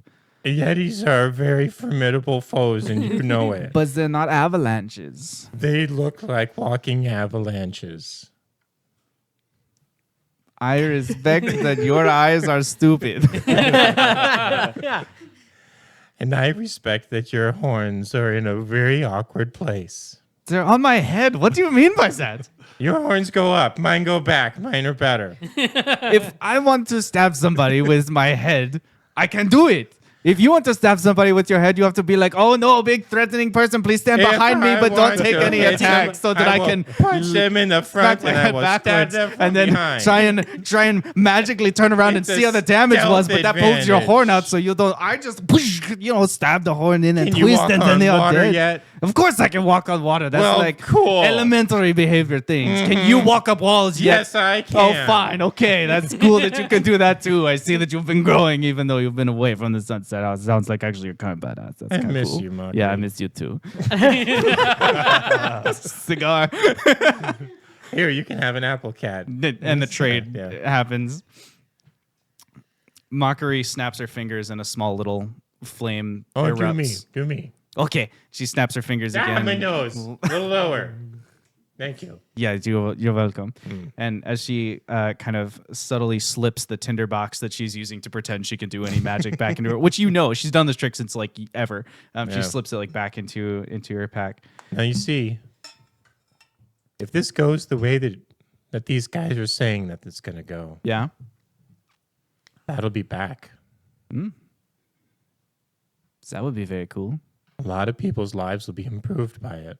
As a little thunder rolls in the distance from the storm that constantly surrounds the Frozen Fang, kind of swirling around, you get the impression that somewhere out there another chatter has subscribed, and the pool of dice you get to roll on a critical hit just got bigger. Thank you, Chad. Ooh. Wow. Welcome, Very Tempest. ominous. Yes. I've seen a lot. You know, when I went to Arivale, there was a lot of hurt. A lot of people that didn't make it. A lot of casualties. And I was mad. I let my emotions get away from me. And when I took that injustice, I wasn't thinking. I'm learning that prudence can be rash. And sometimes when we set ourselves towards the sun, we don't see clearly until later in the day. Interesting. You would challenge the dichotomy of prudence and inaction with another dichotomy. Prudence. Seems a little ironic, doesn't it? Yes, especially considering that inaction and rash behavior are antonyms. Yeah, I learned the word antonyms since you left. that's a good one. It's good. I work into conversation often now. Mm-hmm. Yes. That's how you get it to stick in your memory. Yes. But sometimes you are burdened with a great evil that must be undone. And the most prudent thing to do is nothing. Sometimes you arrive and you find that others are working, others are moving towards a goal that is far beyond what you ever dreamed. This is not a hypothetical, is it? And so you convince them to help you and pretend to be their employer. And and you don't get paid. And you punch a lot of really cool shadow things. And you find the evil darkness that's trying to enslave all of the people. And you find out that maybe your rush for justice was angry revenge. And yet, in such a situation, hypothetically speaking, Hypothetically speaking, of course. an injustice Of course. remains. No? Attempting to balance an injustice with a better justice, that does not make sense. The scales are eternal. They date back before the Sunset House, before the first era of this world. The eternal scales have always existed, yes. But perfect balance is impossible in an ever-changing world. It's a goal of futility that will never be completely realized. This is where you and I have always differed in our study I of the know. Book of Diverging I know, Paths. I know. Balance is not about finding a path that is straight. Balance is about taking the forks in the path that make sure that overall your course is straight. You put too much pressure on yourself to try and do the right thing every time you do the thing instead of doing the less wrong thing. Sometimes there is only the option of doing a less bad. And so you choose to do the thing that is better, may not be good, but is better. It puts the course towards, and you trust the river to diverge again. Yeah, maybe. And sometimes you just run out of drugs and you need to go back inside and get something to eat. Oh, I feel that in my bones right now. But all that to say, yes, there is an army at our doorstep. At your doorstep. A real army. A real army. With many of your kind. There have been a lot of deceptions. Why is it always the tieflings? Why is it always the bad guys? I don't know. We can be cool, you know? We can sculpt things, and we you can do cool definitely spells, and we can pretend to do cool spells. She pulls out a little tinderbox and snaps her fingers, and a little flame pops up. I mean, it's just a little tinderbox, but it's cool. It's a Seems cool a bit spell. of an injustice, doesn't it? Yes, it is a bit of an. I see what you did there. I will meditate. I will consider. Oh, I know you'll meditate. But if I claim injustice, then like, what is everybody else going to do? Just sit here and die? Like, when injustice is claimed, then I have to go fight the army alone. You're thinking about it too hard. Thinking about it too hard. Thinking is what we do. Yeah, but you do it too hard.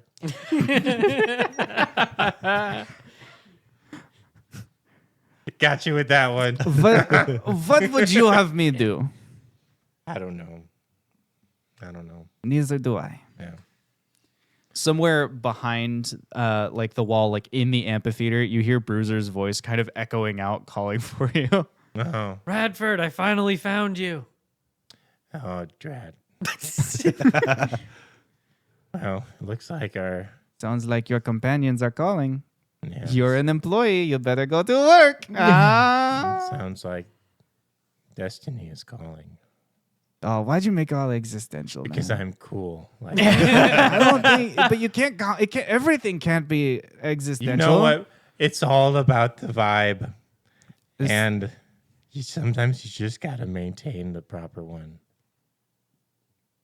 Okay. Mm-hmm. Okay. Whatever you say. Oh yeah. Okay. Let's go. You can put vibe in your dictionary. Let's go Learn see about what the that one for a let's go little see bit. what the short guy Oh wants. yeah, we're gonna. Let's go learn it. see. Okay, Mhm. let's do that. You and me, Mock. Bruiser, you enter you're kind of standing on stage. The Yeah. amphitheater is empty, and at the top of the bleachers, you see a set of horns first, because they both of these Yeah. creatures' horns kind of poke up above their heads, and you're like, oh, it's Radford, and then a tiefling climbs over the wall. She's got kind of like a leather toga on almost, and then over that is like some cold wrappings. Yeah. See, if your horns come off the back, you get more stealthy, and they don't poke up first when you get around the edge. It's totally superior. Radford climbs up behind her saying that, and she just looks over at him and kind of squints her eyes in disgust and like, whatever. And she walks out of the room. She walks past you and goes, hey, short stuff. And then she leaves. And then Radford is left in the room with What's you. going on, short stuff? Was I interrupting? I'm sorry. Yeah, it's all right though. We're done. Okay. So I have a list of You check it twice. yeah Nice. of parts that we need for the Oh, good. airship. Mhm. And so I was just trying to talk to you to see who I could talk to about helping in that endeavor. Oh, See like which people not would me, but yeah. Okay. because you have your own tasks, like people here that Mhm. would be able to help. DM, do I know anybody mechanically inclined or supplying inclined? This is like a guild of philosophers, Yeah. man. This is We not have like a stone garden and a like- nice sculpture garden, Yeah, and like. you. I mean, that's Let me not look to at say, that paper. What do we that- got on there? Like there are probably willing people who are good at manual labor Yeah. here, right? It's a self-sustaining guild that Are like any of harvests these their own food and potatoes- stuff like that. These are the systems we need. We are You gotta break this down for me, dog. What is steering? Hold on. Steering. Hold on. It's in common. I was gonna say, did you write this in common? yeah, he did. What is? So, come on, man. Help me out here. Help me help you. Oh, sorry, I forgot. You don't know. You can't read common, right? Yeah, you can't choose not to. That's it. All right. So Aulen is in charge of the life support system Uh-huh. and like pressurization and all that stuff. What's that? Keeping the passengers alive at high altitude. Like by punching things away, or like social pressure, like No. stay on the ship, stay on the ship, stay on the ship. So I don't know the exact Keep your science. hands and feet science inside the behind it. This is vehicle at Alan's, all but, like, times. he was explaining to me Mind the sky. that as you Mind go the sky. higher, the air gets worse. Oh, like it smells? I guess I don't know. Huh.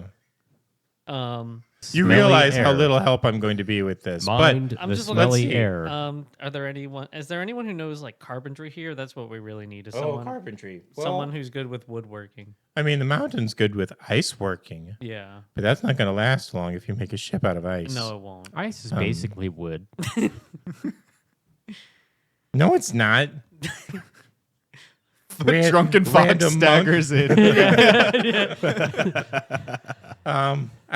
DM, would I know anybody? Like, I looked through Yeah, my I mean, contacts, and I like don't know if I would know. The It's not- mountain would probably be like Pull out working your chisels Rolodex. and Yeah, stuff like that. Or The guild, like I said, is self-sustaining. So they harvest wood from the Yeah. dark wood, bring it up the mountain, and use it for stuff. The guild hall is partially wooden, like Okay. the floors and stuff. Yeah. So like people I know here could perfect. help. Yep, Yeah. Peewee Picklebottom. Peewee Picklebottom. Yep. Okay. Good old Peewee. He's the head carpenter. Okay. Yep, that's who you want to talk to. Okay. And does the mountain just do ice sculptures? Primarily, Okay. he might not have a big backlog right now, so he might have some free time. Okay. But it's a little hard to talk to. It's not a super huge vocabulary. But if you showed him like what it is. Like if you made a small version of what you wanted, it could probably help you make a big version. Okay. Yeah. Good to know. Okay. Cool. Thank you, Radford. Yes. DM. There is no one named Peewee Picklebottom. There is now. Oh no. Okay, you're making them up. Yeah, Okay. exactly. Okay. I want him to go around just asking for Peewee Picklebottom. Roll deception against insight. There you Okay. If he wasn't a rogue, I wouldn't have given it to him. go. There you But An like inquisitive- networking is his thing. Yeah. Like An inquisitive road, mind you. Yeah. Do I That's give an you my result? inquisitive name. Yeah. oh, I see. Don't tell us your result. Okay. Are we just going head to head? Yeah, so I'm saying I want to know what Yeah. he rolled. Go ahead. I don't want to know what you rolled. Okay. Okay. I got a 21. He Okay. knows. Okay, he knows. He knows. Okay, then you can tell him. Yeah. Yeah, there's no There's name. no- there's no- name Peewee Picklebottom. Radford, be serious, please. I'm always serious. I know, It's in the tone of my voice.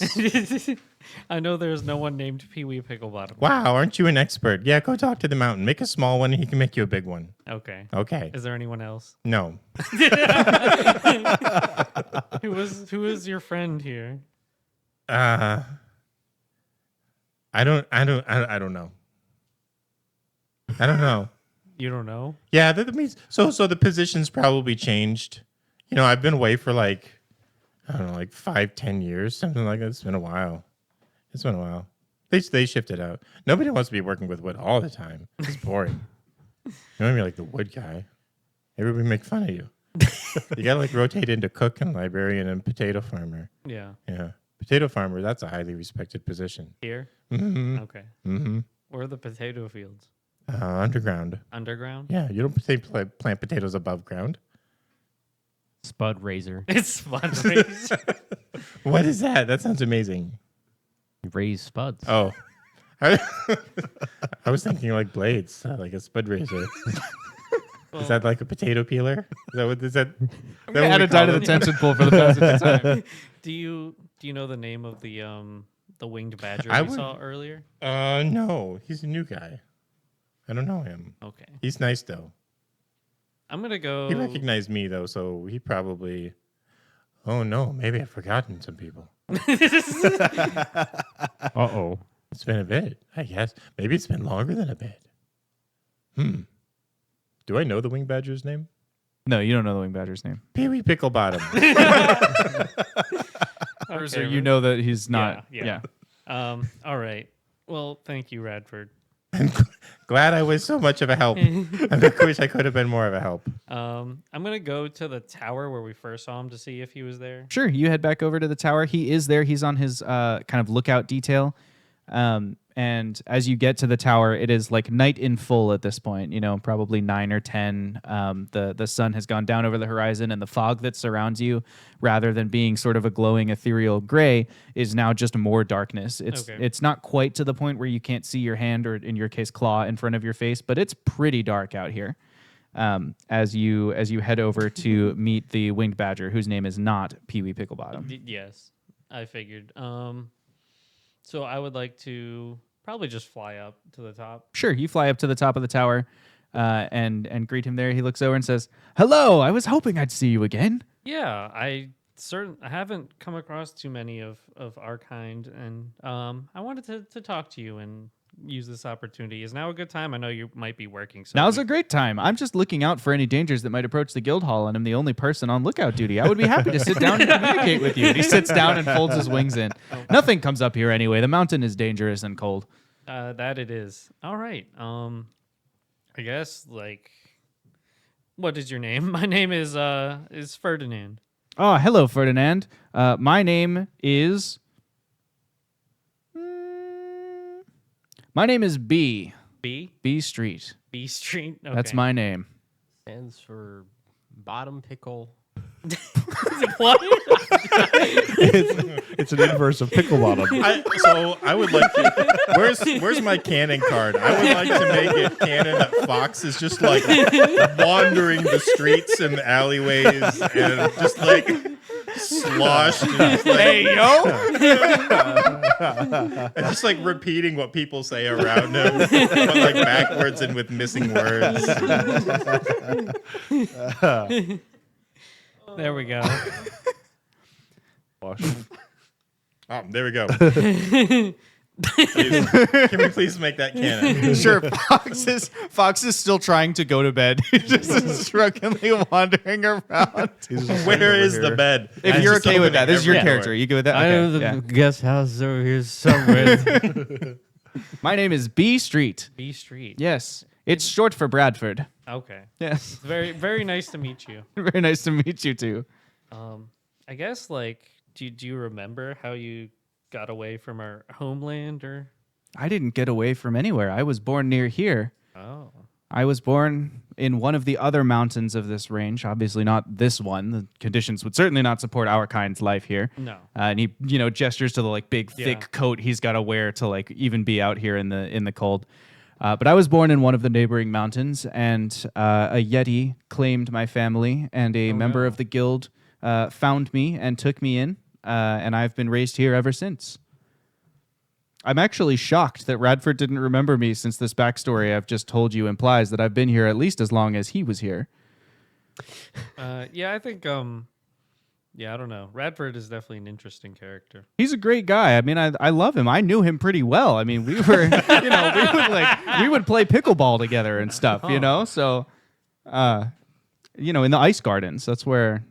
Radford hasn't Where you said play much about pickleball. his upbringing. Well, he left here on not the greatest terms with the Solis, the council that kind of leads the guild. So I could understand him wanting to not really dive into all that. Is it something you could share or no? I don't really know all the details. I just know that when he left on a pilgrimage, so I assumed he had claimed an injustice. They prepared the foundation of an ice sculpture for him. Anytime someone rights an injustice in the world, their work is commemorated with a sculpture in our ice garden. And the pedestal was created and it was ready. And then, about a year later, instead of going out to complete the sculpture, as I would have assumed, one of our soul went out and destroyed it with a hammer. So I assumed at that point that some kind of severing of ties had taken place, and I've never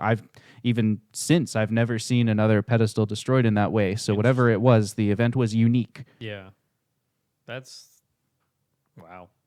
That is wow. I guess you haven't claimed an injustice since you're still here. I've claimed one injustice. Oh. I observed a hunter who was poaching from Thraxenhau's domain. Obviously, we don't interact with Thraxenhau directly, but we try to avoid the handful of things that upset him. He's a very simple creature, mentally. So if we can just avoid doing those 3 or 4 things, then we usually don't have to interact with him, and he doesn't eat any of us. Yeah. And so I caught someone poaching some of the prey that he preferred, and I was able to prevent the injustice from taking place any further, and thus save many lives at our guild hall. That's good. What are the things that Thrax and how, or like what things do you try and avoid? So we definitely don't poach any of the few living things that live in his forest. There are some predators in that forest, and if we defend ourselves from those, he doesn't seem to mind. But if we were to, poach what he would consider like good, free, easy meals, he would be upset about that. Of course. We do not ascend to the summit of the mountain. He doesn't like anyone approaching his lair. Not that any of us know where the entrance to it is, but he seems very touchy about protecting that location and making sure no one comes in. Okay. We do not... we don't speak about Thraxenhau Club. If we leave, we don't tell people where we're from and give them the opportunity to follow us and find their way up the mountain. The hazards here are a protection of sorts for Thraxenhau, and so we don't give away those secrets. And lastly, we don't we allow no happenings to take place in Thraxenhau's domain. He likes a very laid back environment. And he is very displeased when there are what he describes as happenings in his domain, the Frozen Fang. Any loud noises, essentially? I honestly couldn't unpack it any further than that. Okay. There haven't been any happenings to prevent, so that's just something that we've been told. Like he doesn't like it when there's happenings, but we don't really know what that means. I think an army outside at the base of the mountain is probably going to start a happening. Yes, now that you mention it, I suspect that will probably be an issue for him. So what about you? How do you come to be here? Yeah, childhood was quite traumatic to say the least. where because of our unique, I guess being not from around here, we're a hot commodity to traders and traffickers, and put on display for public as like a side freak show sort of thing. And so I broke out of that life, and I've been sort of adventuring, wandering, trying to find my place in the world. And Seeking a path. yes, and I found my place in Gaim. I have a shop where I hunt things down, lost things for people. I've also become quite skilled at piloting, driving various machines. So perhaps if we evacuate on the large airboat, you will be the one steering. Yes, but first we have to repair it, and it is in much worse shape than I was hoping. Well, crashing into a mountain, I suppose, would do that Yeah, to a craft. yeah. Do you think you'll be able to do it, though? You think you'll be able to repair the ship? Think so if I can find some help. What kind of help do you need? So these are a list of. Can you read Common? Yes, we are fluent in many languages here. Common is one among them. Here's the list of like everything we need. I am tasked with the steering and propulsion systems, but we also need a carpenter to fix the hull, and neither Alan or I are particularly gifted in woodworking. Well, if it's carpentry you need, and he unslings the large like lumberjack axe that he's been carrying since you met him, he, like takes that out, swings it, and stabs it into the ground at his feet, and says, "Look, I can do lumber. I can do There we go. woodworking." Perfect. That is exactly what we need. That sounds phenomenal. Just tell me what you need, and I would be happy to help. Yeah. I think I'll have to tomorrow, first thing in the morning, meet Well, him. yes, obviously I can't help you while I'm on lookout duty. I need to keep my eyes and ears peeled at all times and be very alert for Yeah, threats. of course. Yes. Just meet at the airship, and we can get everything started. Terrific. That sounds great. I'll go tomorrow morning right after breakfast. I'll head to the airship. Perfect. Is there anyone else that would be able to lend a hand? There are a few others of us who do handle the carpentry and the woodworking repairs here at the guild. I'll make sure to pass the message along. Perfect. Thank you so much. Of course. Have a great night. Good luck with your watch. Thank you. And if you feel the need for company, come seek me out. Sounds great. Have a pleasant evening. And then Bruiser will turn in for the night. Okay.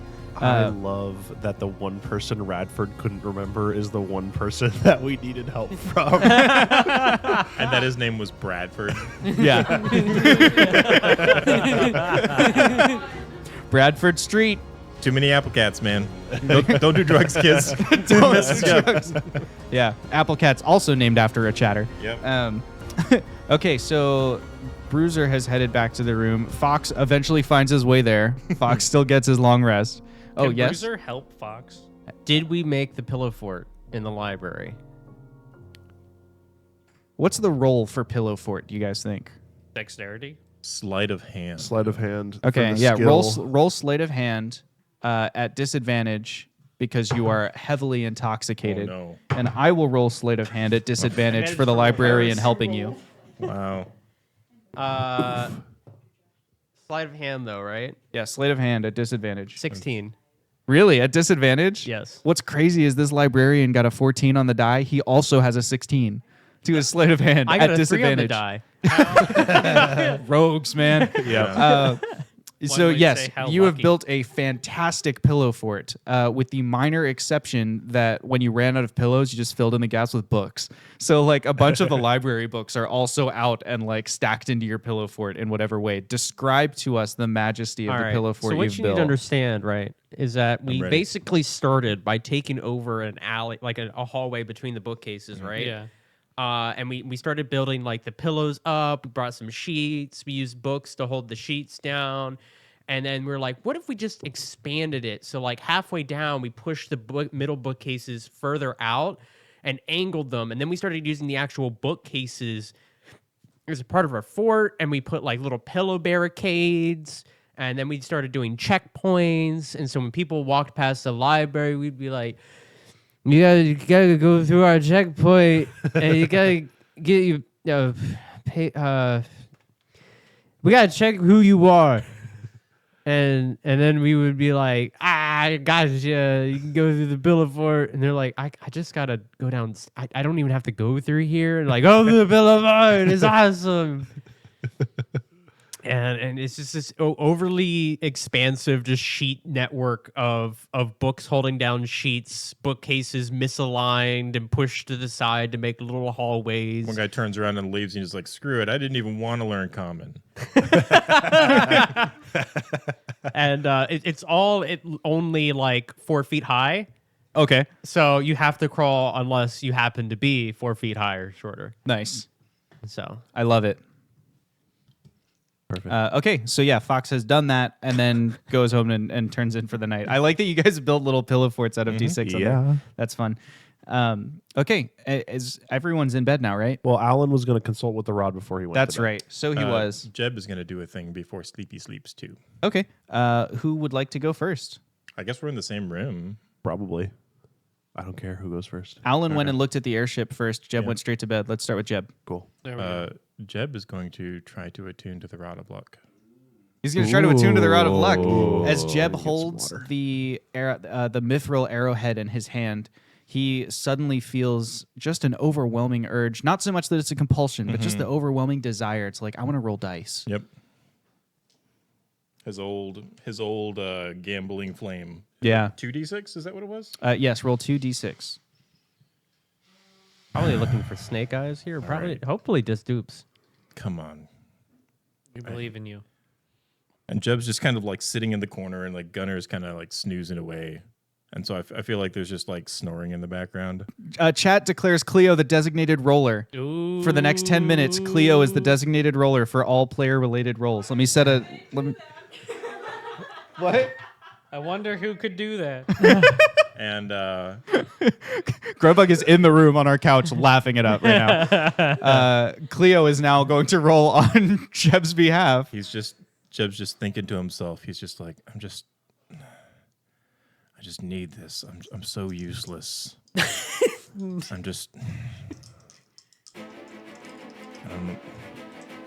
Somebody out there, guide my hand.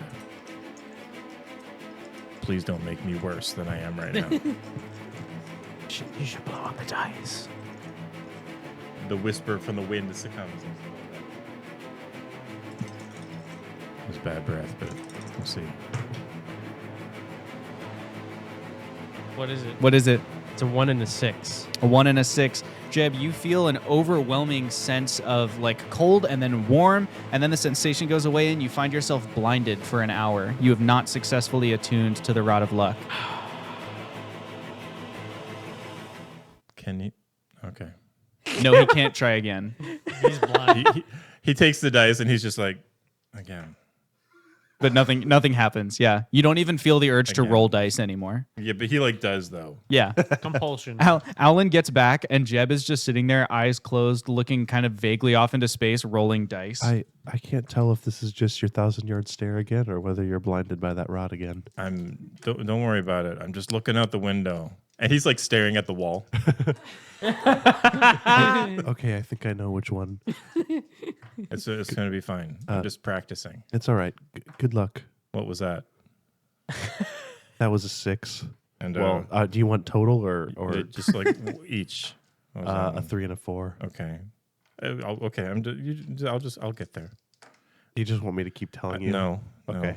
I feel like that's a good one though. It's 2 4s, but I don't know. If that How did you know that? Because I opened. Well, I can feel it with my claws. Oh, yes. I opened my third eye. And in that moment, Jeb's third eye awakens. No. Just kidding. Well, Alan will. I'd ask you what you're doing, but I can't see anything. I'm going to attempt to consult with the Rod of Intelligence, which you may have some experience with. Yeah, actually, I missed that.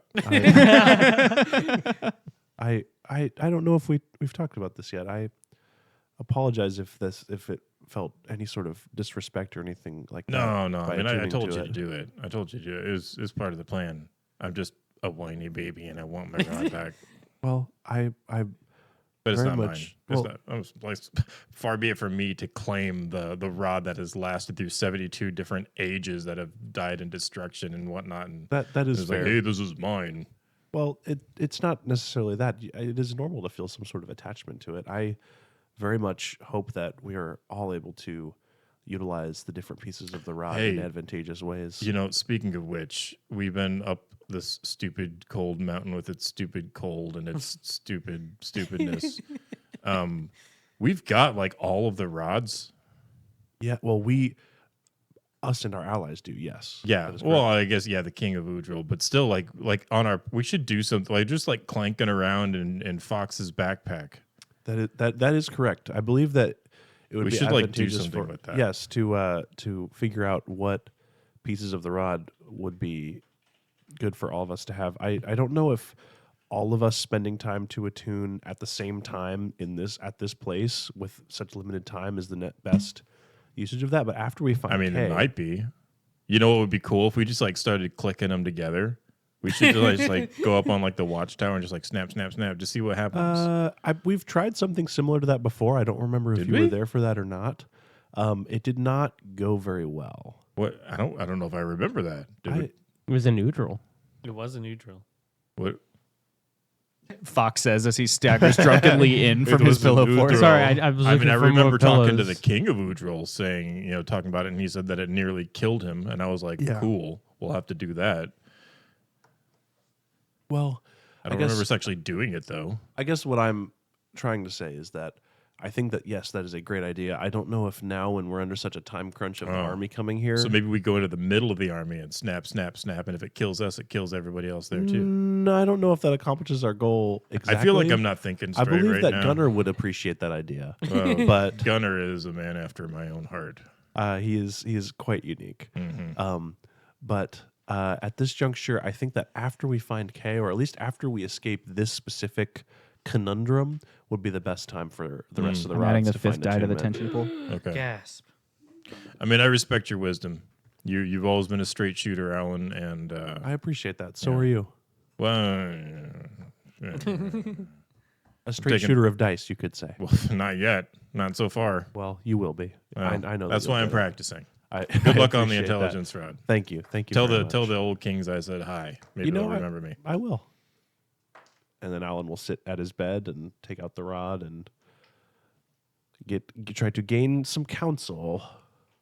As Aulen holds on to the rod and kind of focuses on the power within, you feel first like you feel the sensation of sitting on the ground, or wherever you're He's sitting at seated. the edge of his bed. Yeah, so you feel the sensation of sitting on the edge of your bed, but the rest of your senses kind of vanish from this world, and you find yourself in a different world, where the fog rolls out and away from you, a sort of white mist, and as it spreads out, it forms into a council chamber. And you've been here once before, so you kind of recognize it. It's almost like a war planning room where there's like the big table in the front with the little minis on it, and there just like this, and there's one person standing opposite you at the table who's looking at it with you.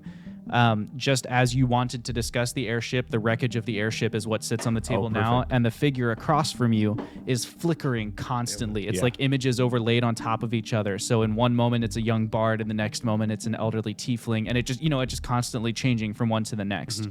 And you find yourself there. The person looks towards you. Hello again. Hello.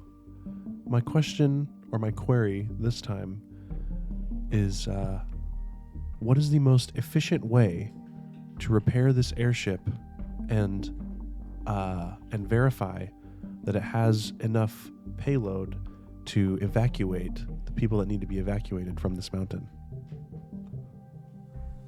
Repeat your question again because it has a couple pieces. I want to make sure I answer every piece What is of the your question. most efficient way to repair this airship and verify that it has enough weight capacity to evacuate all of the people that need to be evacuated from this mountain? Okay, so you want efficient repair and you want to verify the weight capacity before your evacuation. Correct. If there's time. Okay. Does Jeb hear him say this? No. Okay. And also, a previous attuner of this rod, Jebediah Peppermint, says hello. Who? Aw. That makes me somewhat sad. Jebediah Peppermint, do you remember him? No.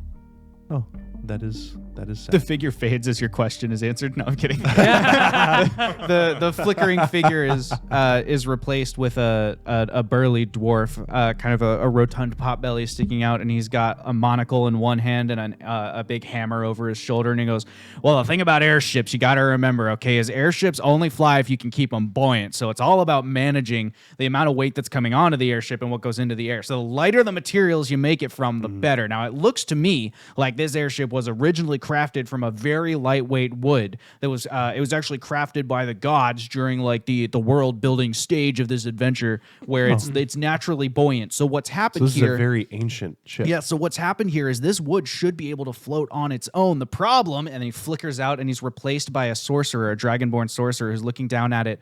They're kind of bent over, squinting, and they go, "It looks like the problem is that it seems like in the air pockets in the wood, it seems like some of the air has kind of frozen as it entered this cold domain. And so it's creating additional weight as it freezes into ice. And so you would need to find a way to thaw the airship. And in fact, if you could thaw it," and they flicker and they're replaced by a bard who says, "If you could thaw this beauty, it should be a ship worthy of song in no time. After all, most of the structure is still there. It's just been ripped in half right down the middle. And so if you spent the bulk of your structural time just writing those two pieces and kind of gluing them back together again somehow, you'd be able to find this ship soaring like a melody." And then they vanish and they're replaced by a king who's sitting there with a scepter in hand.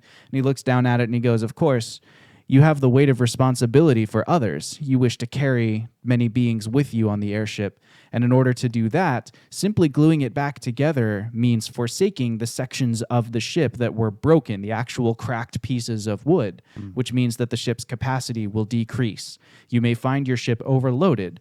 Now remember, an overloaded ship can, of course, still float, still sail, but you'll find it very difficult to handle. It may not turn properly. It may not.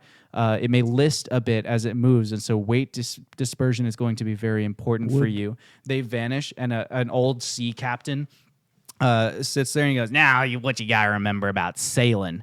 When it comes to sailing things, you're going to need to make sure that you've got some way to get the ship moving, right? Because you can't trust the ocean, you can't trust the sky. So I always recommend avoiding sails. Even though sailcloth is cheap and it's quick to put up, I find that having some kind of oars or some kind of, in your case, probably a fan of some sort, or maybe even some kind of more active, more volatile thruster, if you could almost turn a cannon around backwards and make it constant or something like that, that's going to help you get a little bit more distance and a little bit more speed, because otherwise, she'll just be up there, she'll be floating, but a storm rolls along, what are you gonna do? You can't get out of the way." Would that aid also in the weight capacity department, having a high-powered thruster like that? Well, it certainly would help counteract some of the gravity of the world, because you'd be able to lift the ship up. And in fact, for the maximum effect, what you'd really want to do is you'd want a thruster that was mounted at this sort of 45-degree angle, right? Because the wood's naturally buoyant, but this way you're adding some upwards lift and some sideways force. So it'd be a little slower, but you'd also wind up having a ship that you could put more weight on it. So having that 45 degrees would really come in handy for you. And then the kind of sailor disappears and he's replaced by a very, very young child who's got a toy airship in their hand. And they go, "It should look like this one, I think. I think this one's always my favorite to fly." And they toss it in the air, and like a little paper airplane, it kind of flies over to you. And Aulen catches it, and you're able to kind of abstract from that what the design of the rudder system should be, the way that this ship was able to steer itself. It has a series of it has two small wings that come out the side with flaps, just like an airplane, and then it has a large rudder at the back that you can use to steer in denser skies. And then that child disappears. The model poofs out of your hand, and you're looking across at a queen. And she looks down and she says, "It won't be very comfortable for people if you forsake the sort of life support systems. I think it would be important to have a pressurized hull. And that's going to take a little while to develop. But luckily, we've done something similar as my queendom delved into the Underdark. We had to create some pressurized mining equipment. And so here's a blueprint for the way that we did that." And she unrolls on the table this large blueprint, and Alan's able to get a design. What I'm doing here is shaving all your build times down to the shortest. So 2 days for each system. You don't need to worry about rolling for duration of time. Okay. Alan's also, she also when he wakes says, up, he's going to take notes on all this too. She also says, and I would not bother with the conveniences. This is not a luxury cruise. These are refugees you're trying to save, and they will be thankful just to be on board. And if not, they don't need to be on board. And then she disappears, and standing in front of you is a storm giant. He goes, now I know about tall things. I know about being up high. And when you are up very high, it's so difficult to look towards the sun. There are no clouds in your way.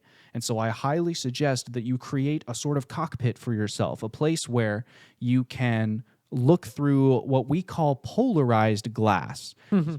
It's like you're in polar ice glass. That's how you could make it. You could take these two, and he shows you how polarization works. You know, if you made these two lenses of ice and you turned them, then you could cut through some of the glare.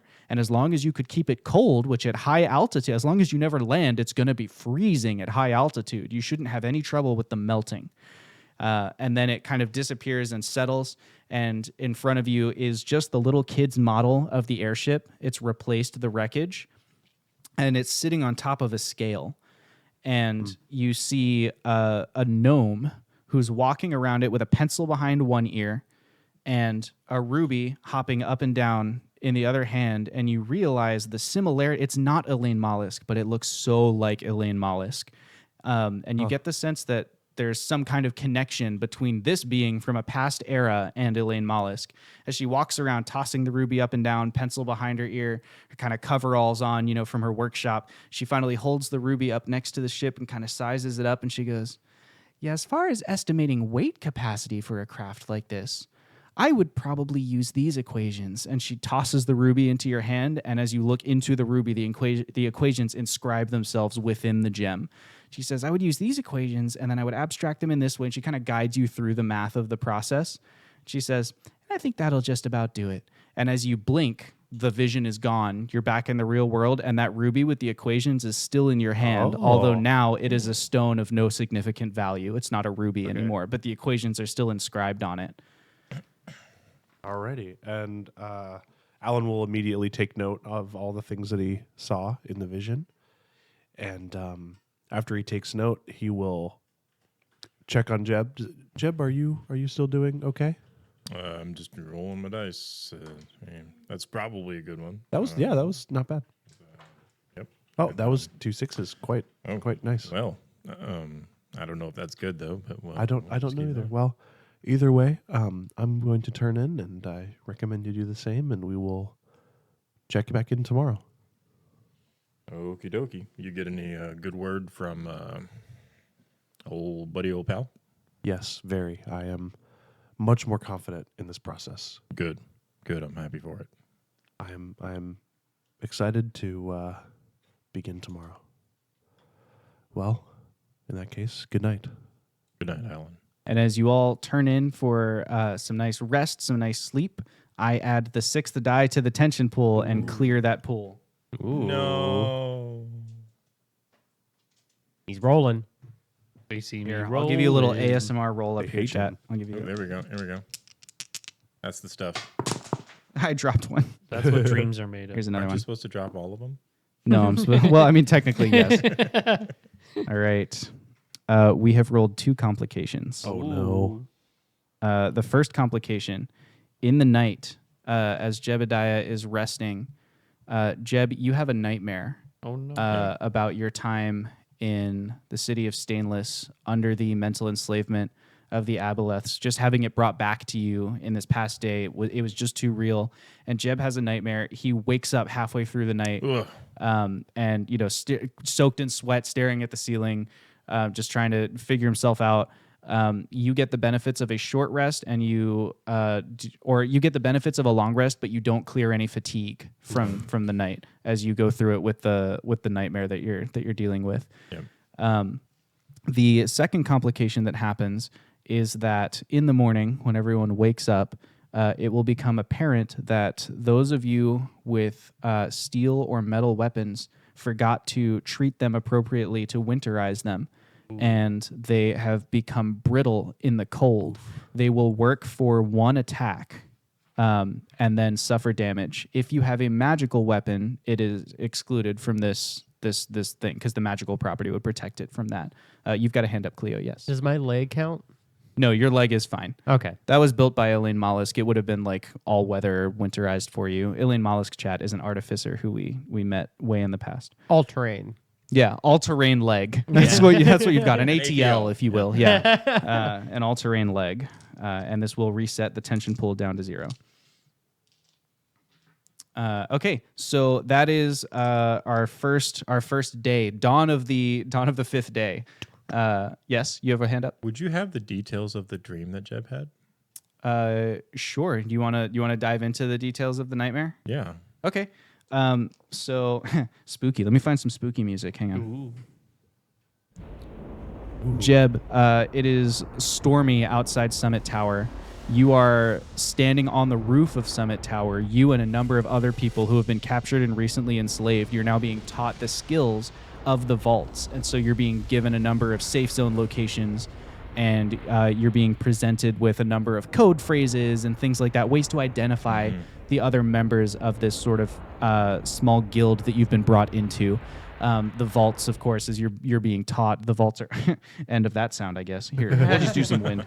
The vaults are they're basically the keepers of the most secret things. They have a bunch of hidden caches around the place. They move all their items to keep them so you can't just track them down. And so as you're being taught all of this stuff, every now and then your wizard's mind, it rebels against the thought of being enslaved and tries to free itself. And you are dealt an incredible psychic blow by being forced to watch Violet's death happen again, just over and over again until it kind of breaks you into submission. And then as you hit that breaking point, the aboleths present to you like, hey, but it's okay. She's here and you can see her. And the false narrative that they're feeding Jeb to keep him working for them and complacent is that as long as he's doing what he's asked to do, like one of his rounds as a member of the vault is a stop by Violet, and he gets to see her and play with her and whatever. And then when he wakes up from the nightmare, the realization comes crashing in that all of that was a false narrative and he was taken in by it for however long he was there. And that's the nightmare that he has. Okay.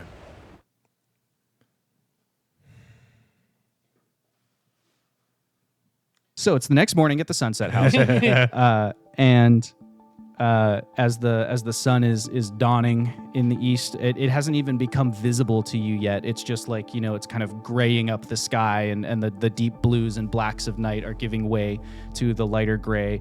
The fog has cleared a little bit. You've got about 120 feet of visibility for those of you who can see that far, and the smell of bacon and eggs wafts up to you from the downstairs of the guest house. Several members of the guild have prepared breakfast and just left it sitting out for you, and it's sitting over a bed of hot coals. So it's like steaming hot whenever you decide to eat. This is quite pleasant. Yeah, we did pretty good. This will fix me right up. Yes, that's So- exactly what you need. Aulen, did you gain any information? Yes, and Aulen will show Bruiser his notes that he took based on the wisdom, and he'll kind of summarize as well. Oh. I believe that it would be prudent to mount the thruster, which I know that you will be in charge of, at a 45-degree angle to give it some aid with steering as well as lift. That makes a lot of sense.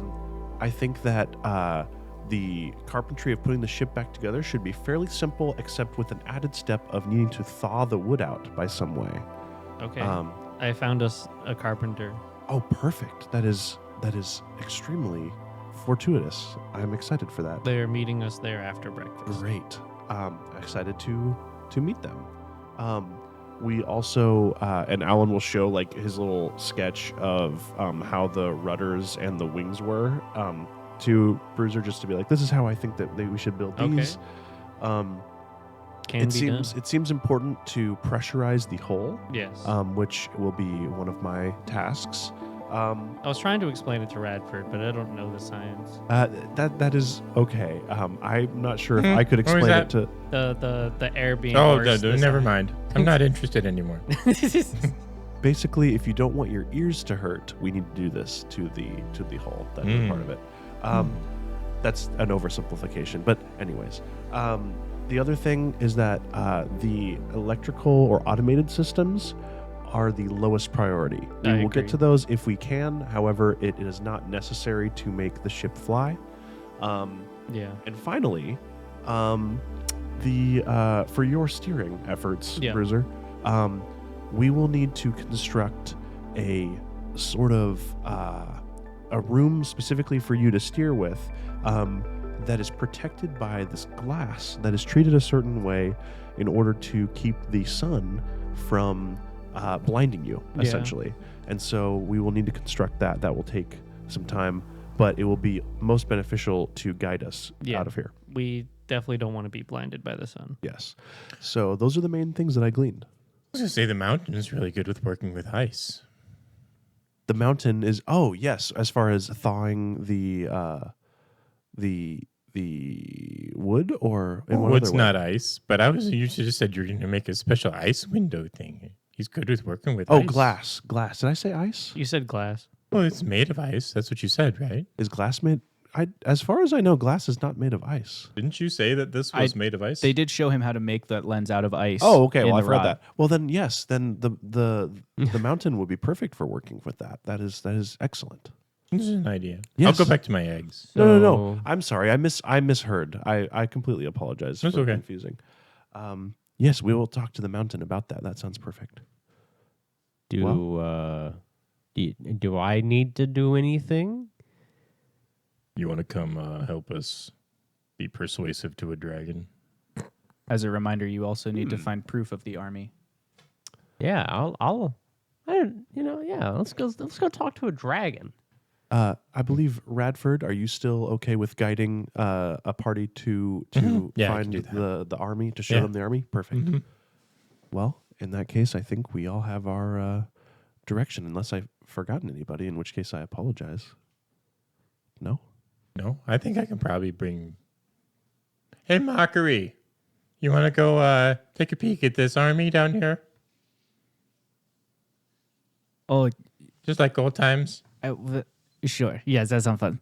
let me go and tell somebody that I'm doing what I'm supposed to do in the cellar so that they don't realize for a while. Hang on. And Okay. she heads back into the guild hall. We'll be good. We'll be fine. Perfect. Well, in that case, once we are finished eating, we should all go about our Mission. business.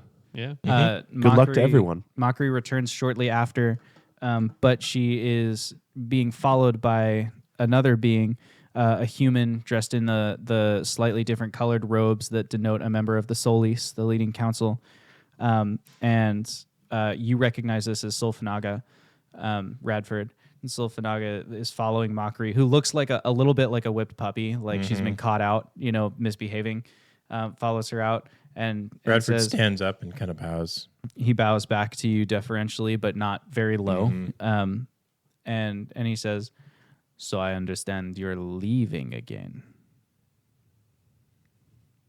Will you be returning this time?"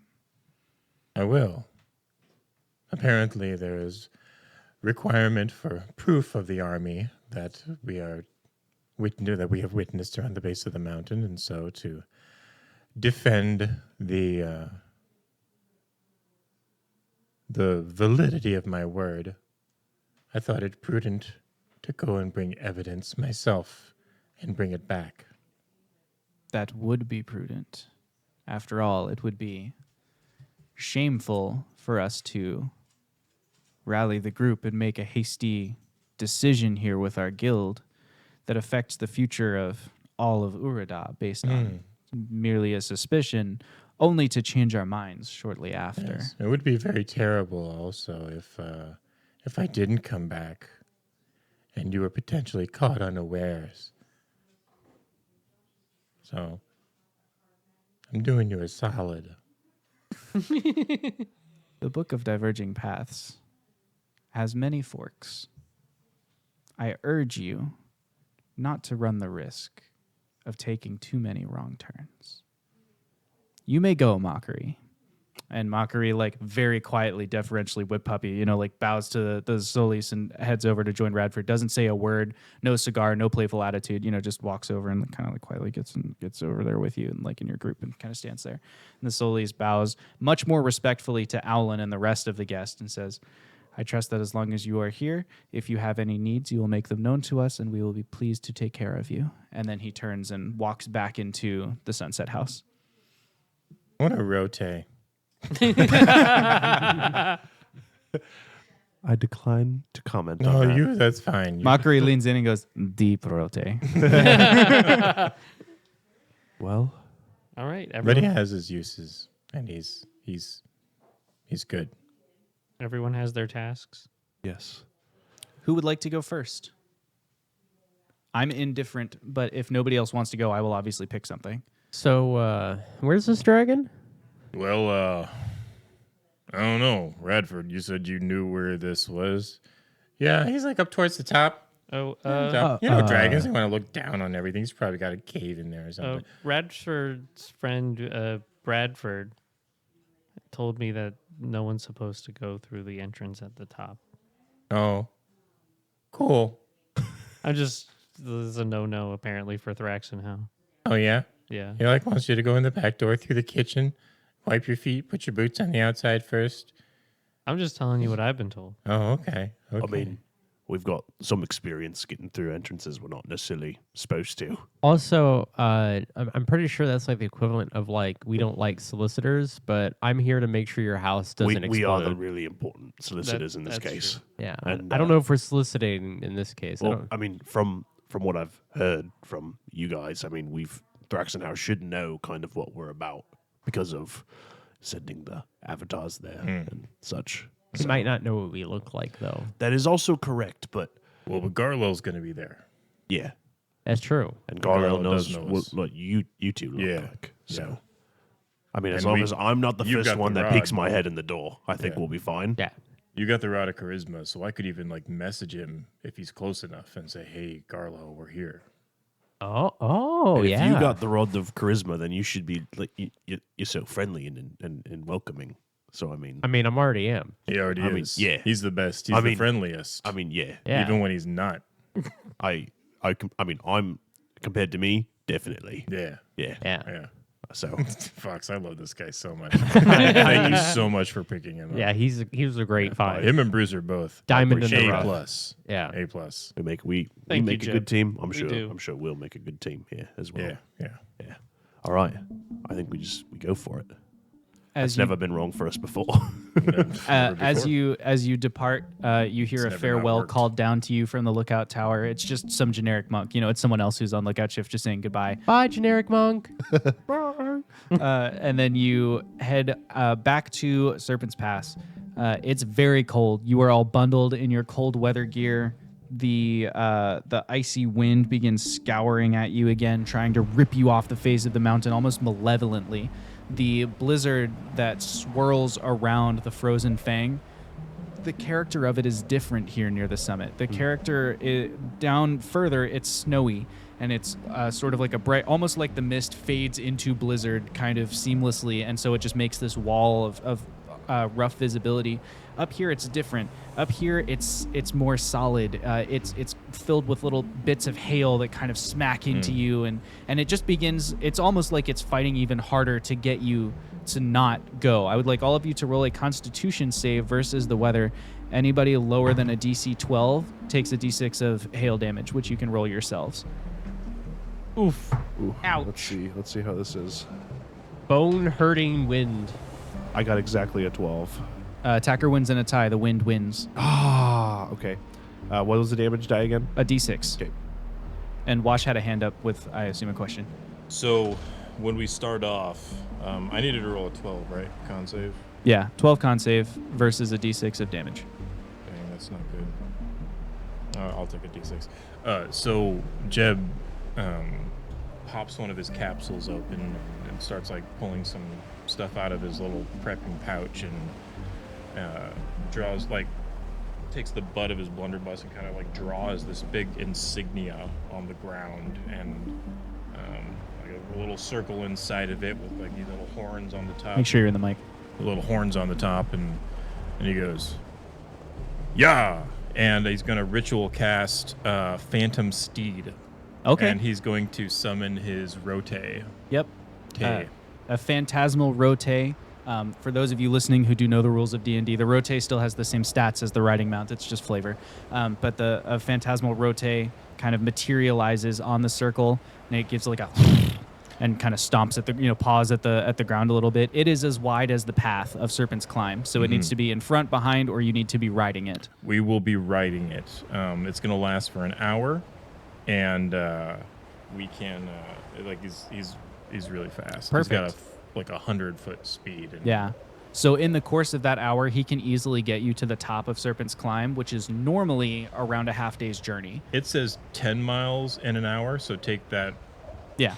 as you That's fine. for your estimations. Yeah, so he gets you to the top of as high as you want to go. So if you want to go the whole way up to the summit, you can.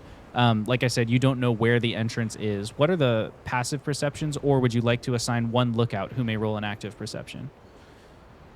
I can roll perception if you want. Sure. I mean, I'm a bit distracted by all the hail pinging against me. Ping, ping. I have a hard time seeing in the day. All right, then here we go. Woo, baby! Let me get in the mic for that one. Rolled a 19 on the die plus 10. 19 on the die Ooh. plus 10. So the rotate 42. takes you up to the summit of the mountain, and Fox, you learn a couple things on the way up there. Okay. The first thing is you see several. So the whole summit of the Frozen Fang is ice. In fact, it's ice the whole way through. Like the substance of the mountain is ice, but Right. some of it is opaque with like little bits of dirt and gravel and whatever in there, and so you can't quite see through it. But the whole thing is just this icy.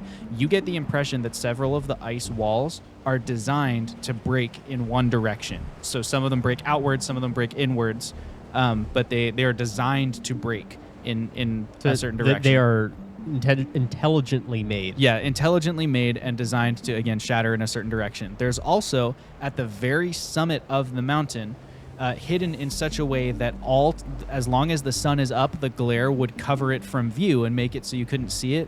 There is a very, it starts as a very shallow slide and then becomes like a huge descent. It's just this big, wide open, big enough for a dragon, an ancient dragon to move through, just hidden by just the reflection of the sun across the top of the mountain makes it look like it's not there. The idea being that even if someone were to stumble across it, unless they found that first little graduated slope, they would fall a very long way and probably die in the fall. If you start on the slope, it's a slide, and you should be able to slide right into the domain or into the DMs Nice. of this dragon. So you find those as the two kind of options for entrances. You also, with your incredibly high perception, you can hear the sounds of the army way down past the mountain, like still kind of setting up, and you can hear every now and then you hear like a big horn go off. The big thundering roll of whatever those massive cast iron cubes were being rolled along on tree trunks. Yeah, all that kind of stuff. So Right turn. you can't quite hear them yelling right Yeah, I turn, know, but but- little bits and pieces of it, just kind of the distant storm of an army moving. That's what you hear in the background instead of right turn. Yeah. Anyway. Yeah, so those are the things you find out. Okay. Wow. It's been a while since I opened up my ears this much. You want me to make them bigger? No, thank you. All right, so watch your step here. Okay. All right. We have Oh, there's a slide. Now, I don't know how this is gonna go. Well, I can 'cause- tell you it's about to be a rock slide. nice. I knew I had the right team for this. Also, it sounds like the army's still moving into formation. Oop. The wind's carrying up the sound, so if you listen just carefully in between the wisps and the hail hitting you on the side of your head. None of Ba-ting, the rest of ba-ting, you can hear it. ba-ting, ba-ting. I mean, I just hear the hail mostly. Well, it's hidden in between the little gasps of wisps of air. Anyway, I think we should probably. I don't feel good about this slide. Does anybody else want to go Alright. first? I mean, as I said before, I don't know if I should be the first face they see because You're they right. don't know me. But maybe you, Jeb, might be, and then Fox, and then I down the slide. What do we think? I mean, I can go first, but I'm not going first. How much more time do I have on my rotate? Is it already? It'll expire in like the next 3 minutes. Okay. It's not long. All right, I'll hop off, pat him on the head, and be like, "Yeah, I guess that's yeah, like it was as good a time as any." And I'll pull out Big Boy and just kind of keep him nearby. And I mean, in Fox, you going second is probably the safest place for you to be. Okay. Okay. All right, and then I'll follow up. Okay, it's fine. It's a slide. It's just like any other slide. It's gonna be okay. It's gonna be just like a slide. As right? you're approaching the center of the summit, a like absolutely frigid fog just begins to kind of emerge out of nowhere. It's like a 20-foot sphere. Whoever's in the back, I think that's Bruiser, right? Yeah. Is at the back? It's Gunnar. Gunnar. Gunnar. Shoot, dang it. mean, Gunnar's at the back. always. Gunnar, you see it's a sphere. Like it's clearly unnatural. But this freezing fog kind of swells up around the entrance. And Whoa. Jeb and Ooh. Fox, I would like you to make a DC 10 Constitution saving throw. I think this is an intentional countermeasure. They know we're here. dang it! What did you say? That's 10 points of cold damage if you fail I your would save. like to I think use it's time a to go. chronal shift Okay. to force Fox to reroll that. Okay. I was okay. I rolled exactly the same no. thing, Dang but my wogish abilities, Your wogish abilities. I take half damage, right? Because do I see it coming? Technically, Yes, you take half damage on a successful save. well, So Yeah. So yes, for your rogue abilities, you would take half damage on the failed save. Yes. How much Or do no I damage. take from this? 10. 10. I think it's time to get going. They know we're here. That seemed like an intentional countermeasure. I agree. This place sucks. All right. Well, we're just waiting on you, Jeb. Whenever you're ready to slide down. All right. Well, can't see hardly nothing with this stuff. All right. Well, let's. You got some rope? Maybe we can tie ourselves together. We don't get separated. I'm going to roll a Sure. tension die. I pull out some rope. It's about 20 feet. I tell you what. Let's just tie some knots onto it, and we'll just hang on. All right, and I can here, and then Gunnar will take out a cipher of light and cast light onto a section of the rope so that we can see our way down. Nice. Great. All right. I'm going down. Let's do it. Oh dear. Jeb slides down first. As you sit down and kind of plunge down the slide into the lair, it goes way longer than you thought it would. It looked like maybe a 20 or a 30-foot drop, and that was kind of what you had. Instead, it's a drop of like 40 or 50 feet, maybe even longer, maybe 60 feet, maybe 70 feet. You're watching as stuff Yeah. is And we're sliding only by. like 10 feet behind each other. yeah. Yeah, So so, all of you are seeing yeah. this as well. I'm just describing it to Jeb Yeah, because I've got the blunderbuss out, and I'm like, "Hey, Garlow, it's me, Jeb. Hey, Garlow, it's me, Jeb. Okay. Hey, Garlow, it's me, Jeb." As you whoosh down the slide, you finally come careening off the slide at the end, and it is sliding you directly towards a wall of stalactites that are sticking out towards you. Roll a that dexterity tracks. save to get That yourself out of the tracks. way. Those of you who are trained in acrobatics may use acrobatics instead.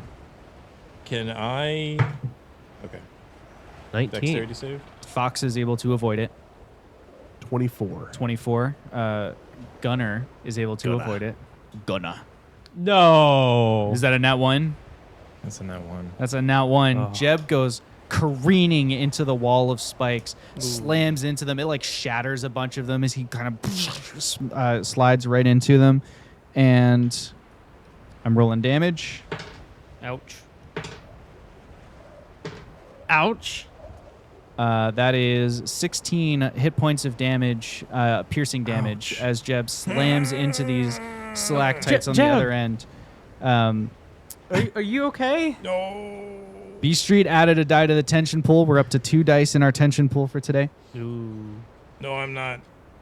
You say who added a tension die? B Street Homes. Ah. Yes, the namesake of B Street, Bradford Street. That makes a lot more sense. Yeah, I see. I did that I thought it was the other way around, and somebody named themselves after that quick. Yeah. Yeah, someone made an account, named themselves after, I followed would for be 10 impressed. minutes, and are here in the chat. yeah. Those Good are sentences. So yeah, Jeb goes slamming into the wall. He sits there. There's like a beat of of rest where Jeb is just there, and in pain, the sound of the wind dies away and becomes a storm that's just outside.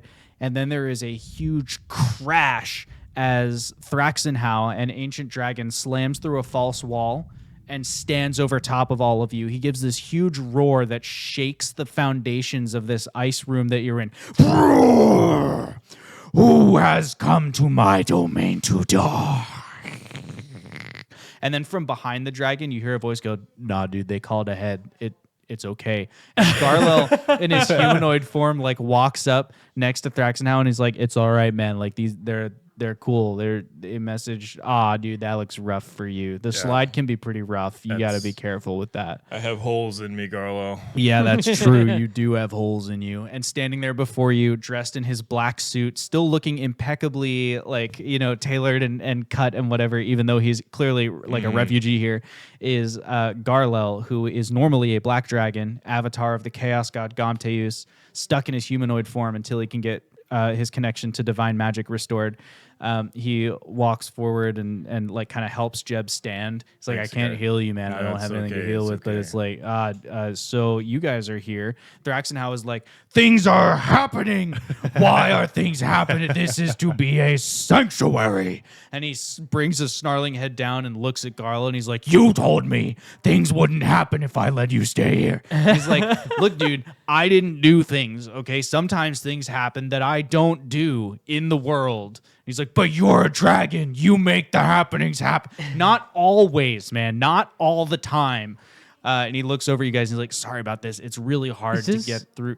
A bad time? No, every time is a bad time. And Thraxenhau looks over at you and goes, "Yes, it is a bad time." That's unfortunate because it's going to get worse. And he like growls and little bits of his ice breath kind of spill out of his mouth, like not on purpose. And just you see like around you little vapors in the air just freeze into shards and slam into the ground and kind of crush on the ground. He says, "What do you mean there are other happenings?" So, unrelated to us, I want you to know. As he clutches the rod of charisma. Yeah, I know. This is worried. This is fidget toy right now. The passive grants an advantage against being frightened, so that's good. Unrelated to us, there's like a little bit of like an army at the bottom of your domain. They're like getting And in you on are their your scouts? And he stomps angrily on the ground. A stalactite falls from the ceiling and shatters next to one of you. I would like everybody who's not Fox to roll a charisma save against being frightened. I think something recently. No, that's surprise. Is that a nat one? You need to use a different D20. Dice jail for that die. Oh, I got a nat one as well. Oh my. No way, 2 nat ones. Fox is talking. He turns around and both Gunnar and Jeb are pushing themselves as far away from Thraxenhau Gunnar on is the ice trying wall to as they climb. can. I'm sorry, Now- sir. I'm just bleeding, sir. I don't want to die, sir. I already have holes in my body, sir. I'm sorry, sir. Gunner's trying to climb back up the slide. It's too slippery. I can't get these. Okay. I can't do It's it. like a treadmill, but for climbing. Yeah, exactly. Now, sir, what did I just say? I said unrelated to us. If we were scouts, that would be a relation. Roll persuasion with advantage.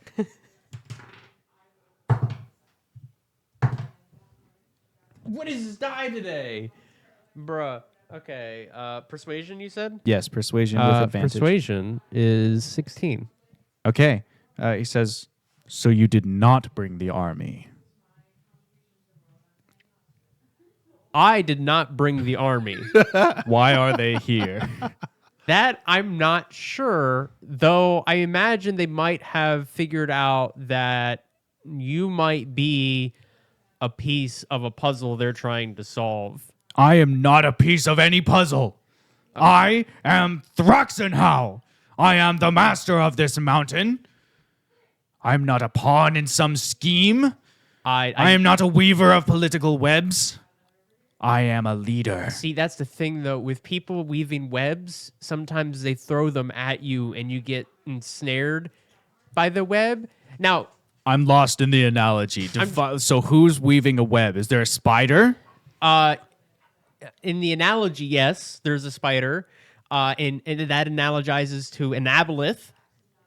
An aba what? Ancient ones who existed eons before eons. The dragon's head kind of swivels and looks at Garlo, and he goes, the big green fish. The green fish are here? And he snaps his head back around at you. I don't know if they specifically are here, but they are the ones leading that army. I'm sorry, Luke, my dog is freaking out. He swings his head back around to Garlo, and he goes, you told me you had taken care of them.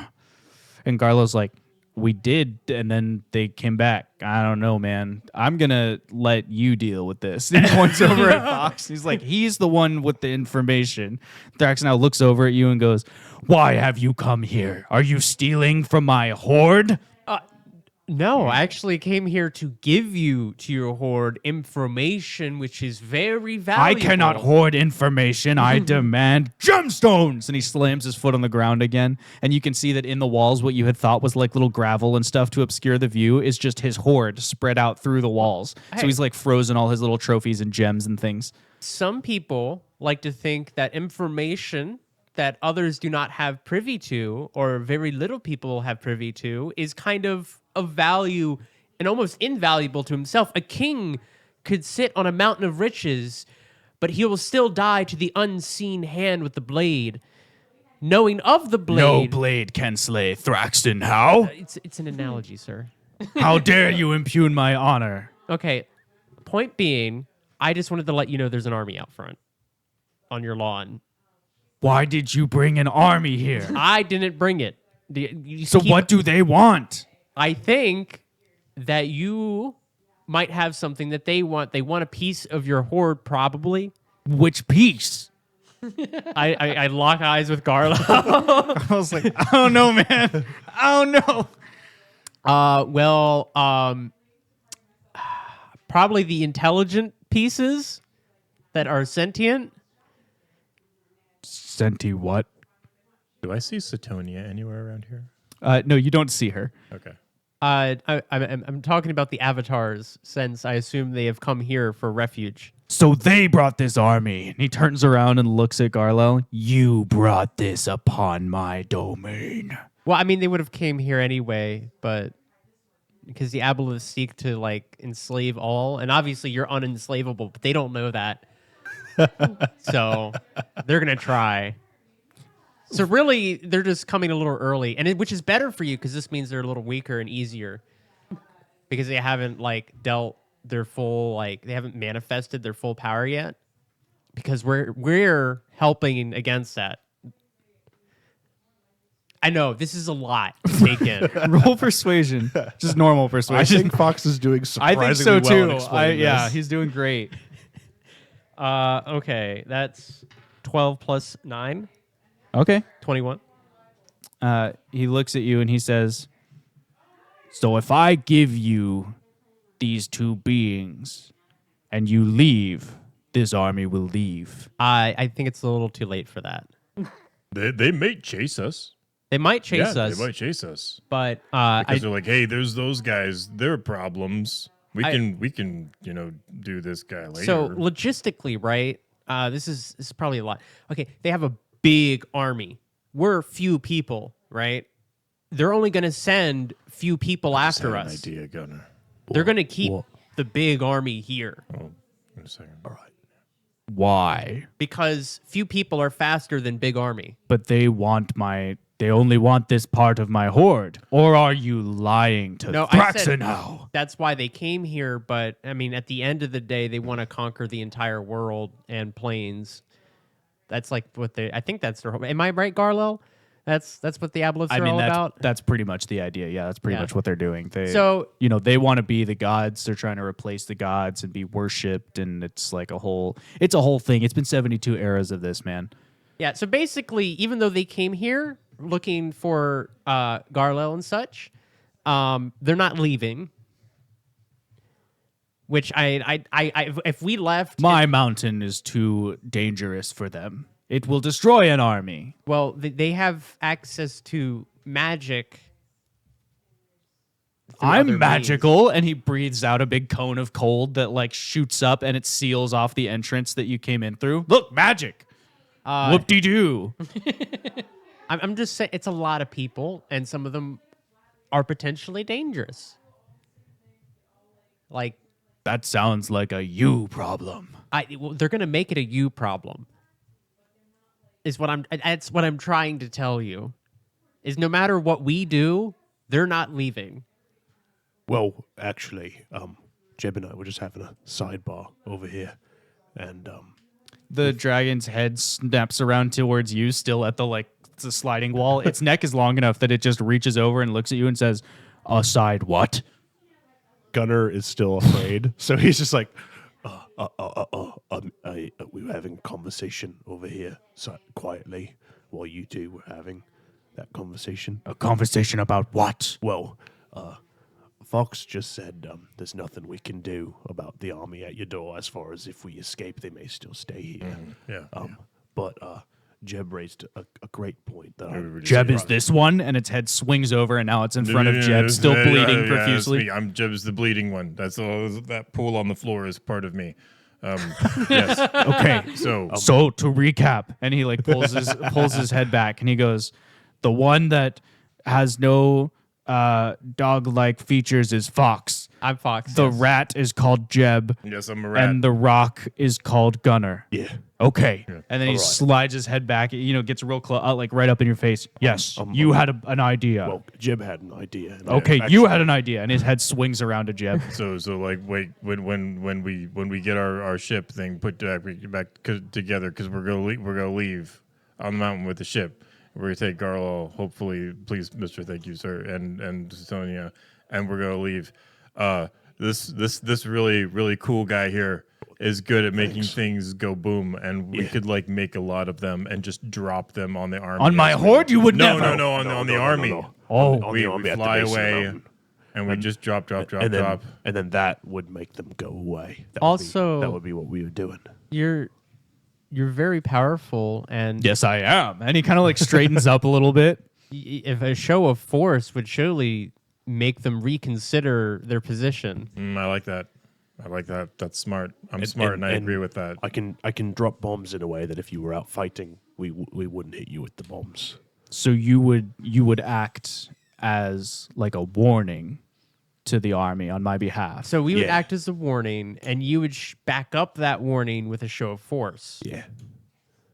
Then the aboleths know that they can't mess with you. Let's be honest. They don't. No they- matter they how can't many mess with big you. booms we do, we're very little Well, and few people That's a mean- diminishment of my big booms. Yeah. compared to him. Okay, compared. Gunnar, have an be- inspiration for how well you've done. He's terrified, but not so terrified that he doesn't want to stand up for his explosives. Here's an inspiration token. To be thank you. fair, one of his big booms has killed an aboleth. I mean, correct. I understand. You that. have killed one of the green One fish. of them, yes. Yes. He's the only one. Well, I mean, thank you. Gunner's blushing, even though his skin is rocks. I mean, it was quite an experience. Yeah. I mean, there was other help along the I have an idea. And he I'm speaks sure in it's such a way that I'm sure it's a very good one. I'm sorry, I'm bleeding. he sits back and kind of leans on his haunches, and he brings a claw up and kind of cleans his teeth. You see he's cleaning a full elk out of one tooth, cleaning that's a big his tooth. teeth, and he tosses it aside and he says, "Here is what I will allow in my domain. You may take this bait." And he points over at Garlo. He's like, "Yeah, all right, whatever, dude." And points at Garlo and he says, "And the moose." And Satonia, who is taken the avatar of the nature god Kotix, who is in the form of a sort of glowing, semi-translucent moose. Think a la Breath of the Wild, the little blue bunnies. yeah, it's kind of Satonia. like that vibe. Yeah. Satonia kind of steps out of one shadow, very daintily clip-clops over to you, echoing around the ice hall. "You may take this bait, and you may use it to lay a trap in which you leave my domain, and you drop one of these booms upon the army, and then you will leave and never return. And if the army still attacks my domain, I will find you and hold you personally responsible." All right. Just so to check what you're saying here. I just want to make clear: is it right if there's more than one boom? As long as they're on the army, I suppose that's fine. Perfect. Thank you, sir. Also, I'd like it to be known that yet again, like we didn't bring this army to you. We were doing other. You're doing a lot of things. hedging. Are you a fearsome legendary adventurer worthy of an audience with me, or are you dinner? I'm the former. You're formerly a legendary adventurer. No.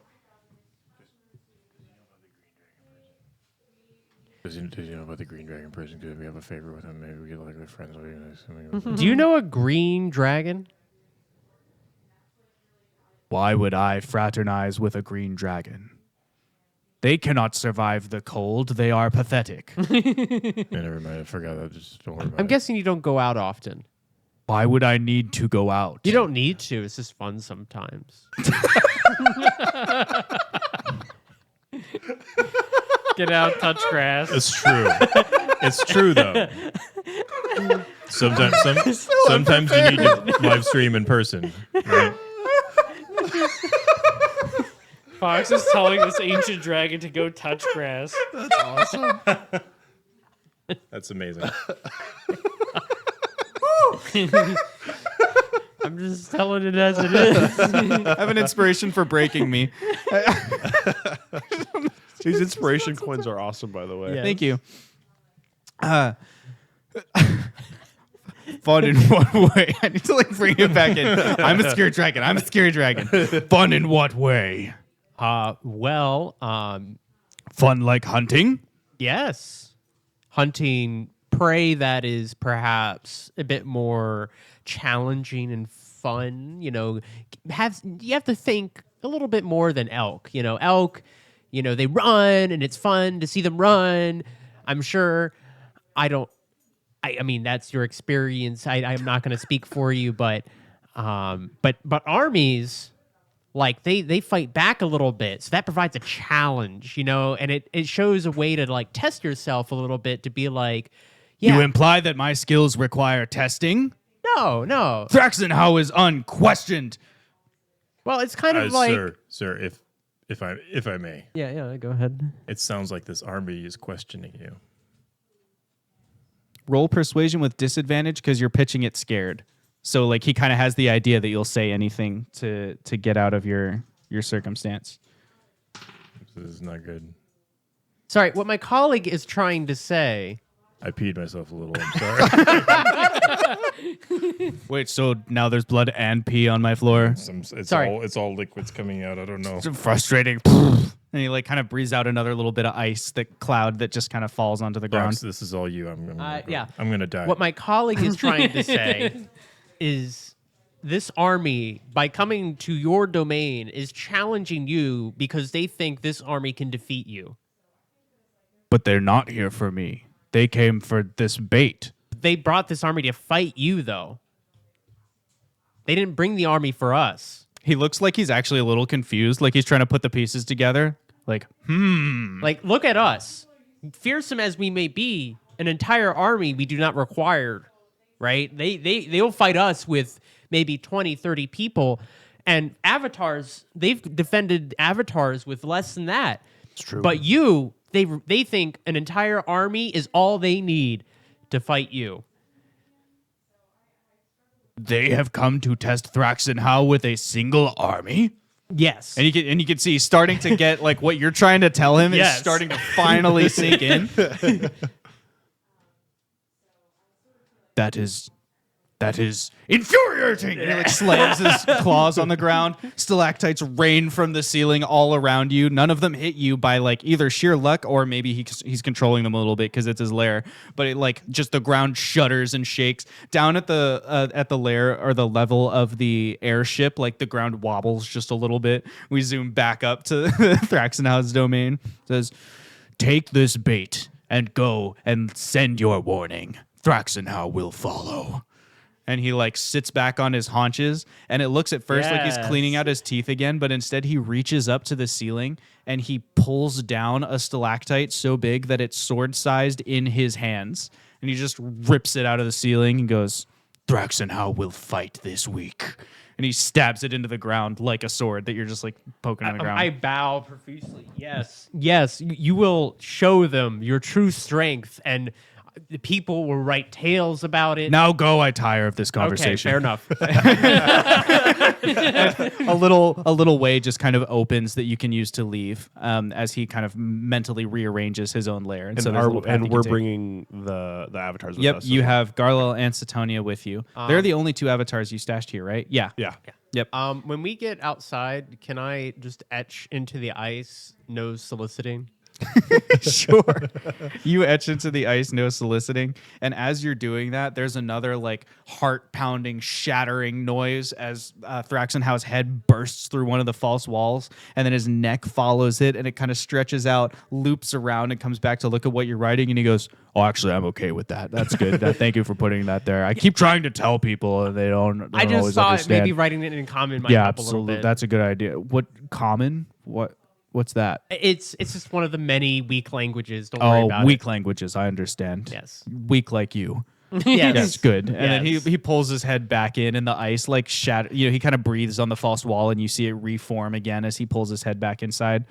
And you have now successfully retrieved Garlo and Satonia, the two avatars who need to be That's brought awesome. back down Serpent's Pass. And on that note, I think we're going to take a quick 10-minute intermission, stretch our legs, put on some lovely elevator music here.